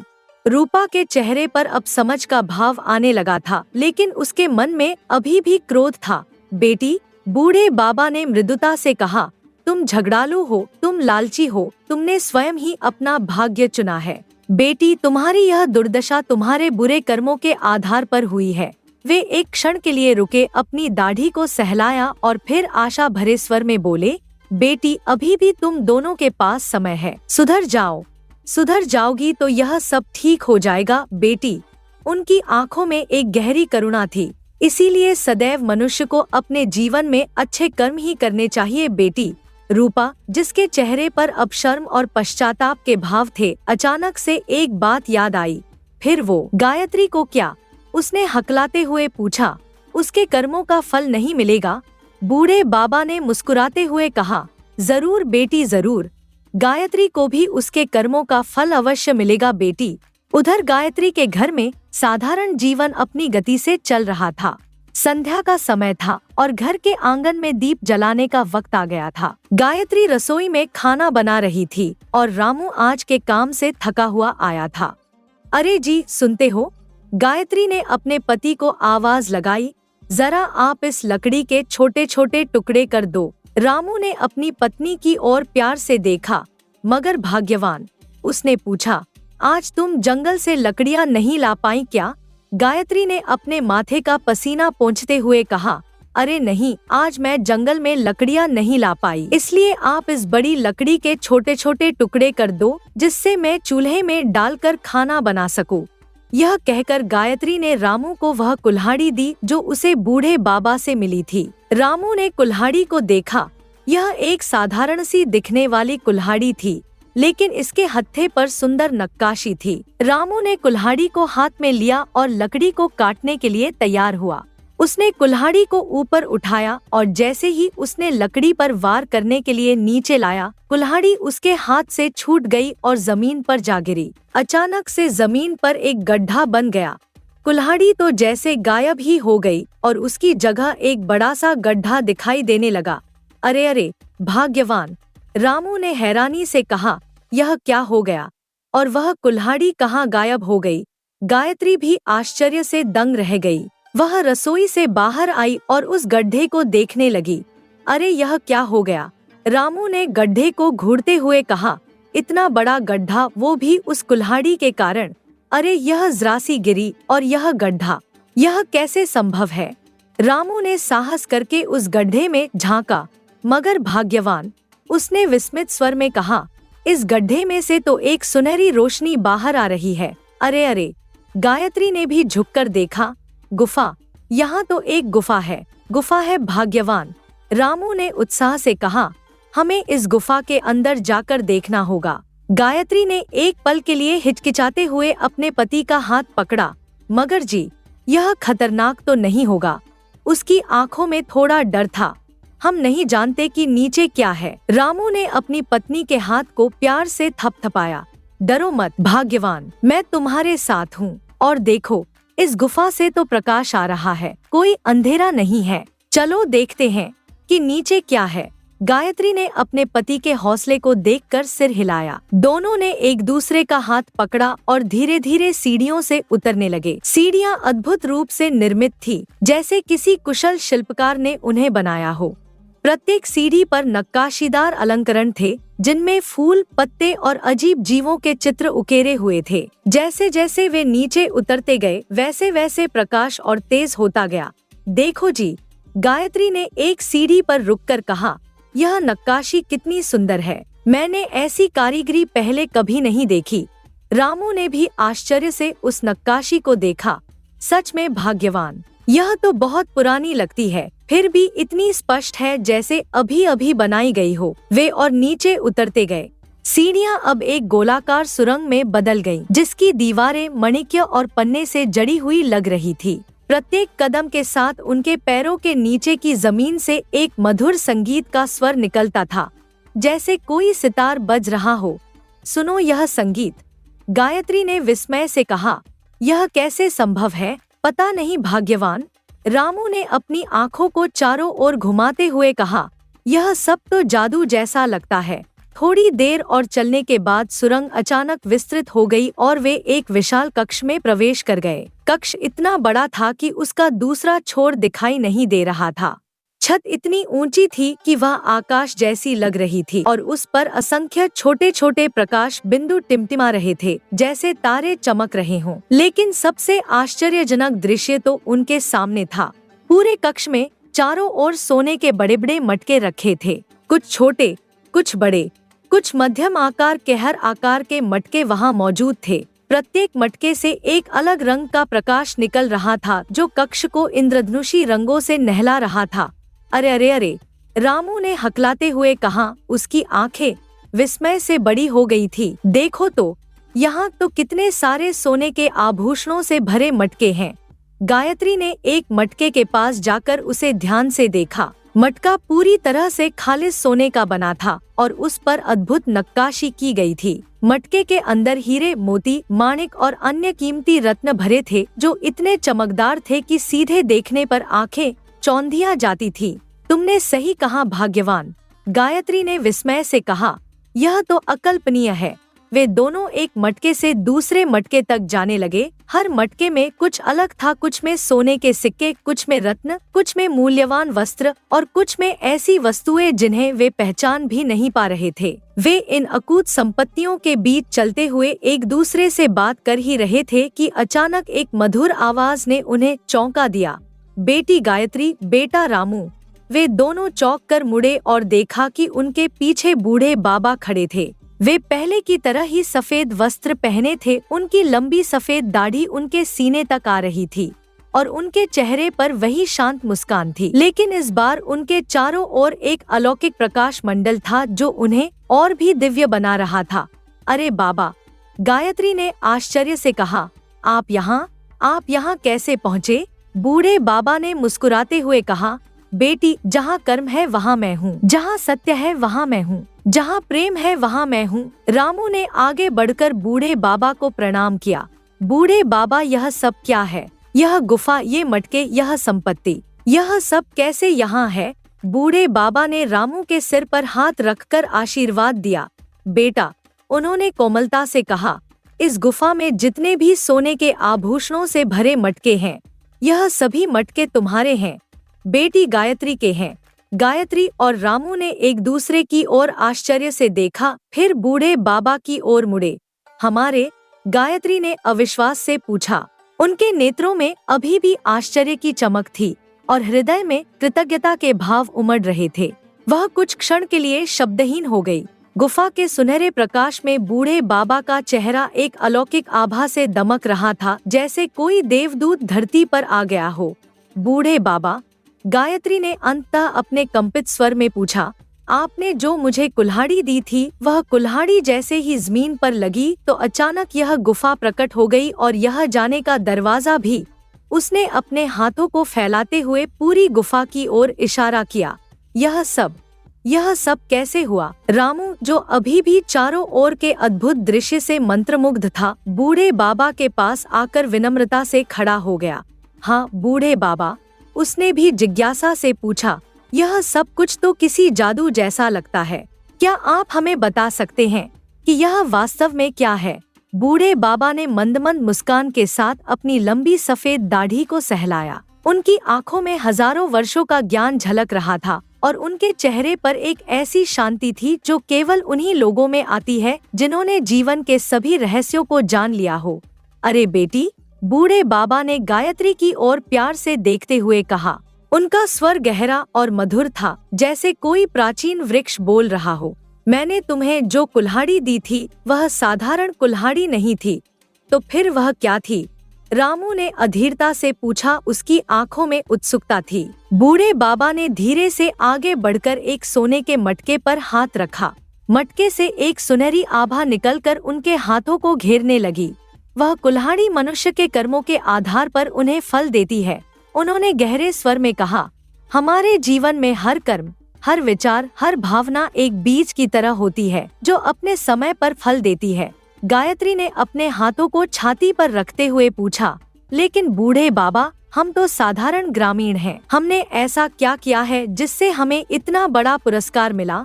कुल्हाड़ी किसी के भी पास जा सकती थी बेटी, बूढ़े बाबा ने कहा। उनकी आंखों में एक गूढ़ चमक थी, लेकिन उसने वही फल दिया जो तुम्हारे कर्मों के अनुरूप था। वे थोड़ा रुके, फिर गायत्री की ओर देखते हुए बोले, तुम दयालु हो गायत्री। जब रूपा ने तुम्हारा अपमान किया तब भी तुमने उससे बुराई नहीं चाही। जब मैं, एक अजनबी बूढ़ा, तुम्हारे सामने मदद मांगने आया तो तुमने बिना हिचकिचाए मेरी सहायता की। गायत्री की आंखों में आंसू आ गए। मगर बूढ़े बाबा, मैंने तो कभी किसी पुरस्कार के लिए अच्छे कर्म नहीं किए। मैंने तो बस वही किया जो मुझे सही लगा। बूढ़े बाबा ने प्यार से गायत्री के सिर पर हाथ रखा। बेटी, यही तो असली अच्छाई है, बिना किसी फल की इच्छा के अच्छे कर्म करना। तभी तो तुम्हें यह सब मिला है। रामू की ओर मुड़कर वे बोले, और तुम रामू, तुमने अपने ससुर को अपने घर में आश्रय दिया, जबकि तुम्हारे पास खुद के लिए भी बहुत कम था। तुमने कभी उन्हें बोझ नहीं समझा, बल्कि अपना परिवार माना। बूढ़े बाबा ने अपनी बात जारी रखी। उनका स्वर अब और भी गंभीर हो गया था। तुम दोनों ने अपने जीवन में सत्य और प्रेम का मार्ग चुना है। तुम्हारा मन साफ है, तुम्हारे विचार शुद्ध हैं, और तुम्हारे कर्म निष्कपट हैं। उन्होंने अपना हाथ उठाकर चारों ओर के सोने के मटकों की ओर इशारा किया। इसलिए तुम्हें यह सब मिला है, इतने सारे सोने के आभूषणों से भरे मटके। ये तुम्हारे अच्छे कर्मों का फल है। गायत्री की आंखों में आंसू छलक आए। वह बूढ़े बाबा के चरणों में झुक गई। आपका बहुत बहुत शुक्रिया बूढ़े बाबा, उसने भावुक होकर कहा। हम इस धन का सदुपयोग करेंगे, आपका विश्वास नहीं तोड़ेंगे। रामू भी गायत्री के पास आकर बैठ गया और बूढ़े बाबा के चरणों को छूकर बोला, बूढ़े बाबा, आपने हमारे जीवन को बदल दिया है। हम इस धन से अपने गांव का विकास करेंगे, जरूरतमंदों की मदद करेंगे। बूढ़े बाबा ने दोनों के सिर पर हाथ रखकर आशीर्वाद दिया। मुझे पूरा विश्वास है बेटा और बेटी कि तुम दोनों इस धन का सही इस्तेमाल करोगे। यह तुम्हारे कर्मों का फल है, इसलिए इसका उपयोग भी अच्छे कर्मों के लिए ही करना। मटकों से निकलता हुआ प्रकाश अब और भी तेज हो गया था, जैसे वे भी बूढ़े बाबा के वचनों की पुष्टि कर रहे हों। गुफा के भीतर एक मधुर संगीत गूंजने लगा, जिसे सुनकर मन प्रसन्नता से भर जाता था। बूढ़े बाबा ने अपनी आंखें बंद की और एक क्षण के लिए ध्यान में खो गए। फिर उन्होंने आंखें खोलीं और अपनी हथेली से एक विशेष मंत्र का आकार बनाया। उनके हाथ से एक स्वर्णिम प्रकाश निकला जो धीरे धीरे पूरी गुफा में फैल गया। धरती के नीचे छिपे इस खजाने को अब तुम्हारे सुपुर्द करता हूँ, उन्होंने गंभीरता से कहा। इससे अच्छे कर्म करो और याद रखो, जैसा बोओगे वैसा ही काटोगे। फिर वे धीरे से मुस्कुराए। उनके चेहरे पर एक दिव्य प्रकाश था। मैं अब जाता हूँ बेटा और बेटी, लेकिन जब भी तुम्हें मार्गदर्शन की आवश्यकता होगी मुझे याद करना, मैं सदा तुम्हारे साथ हूँ।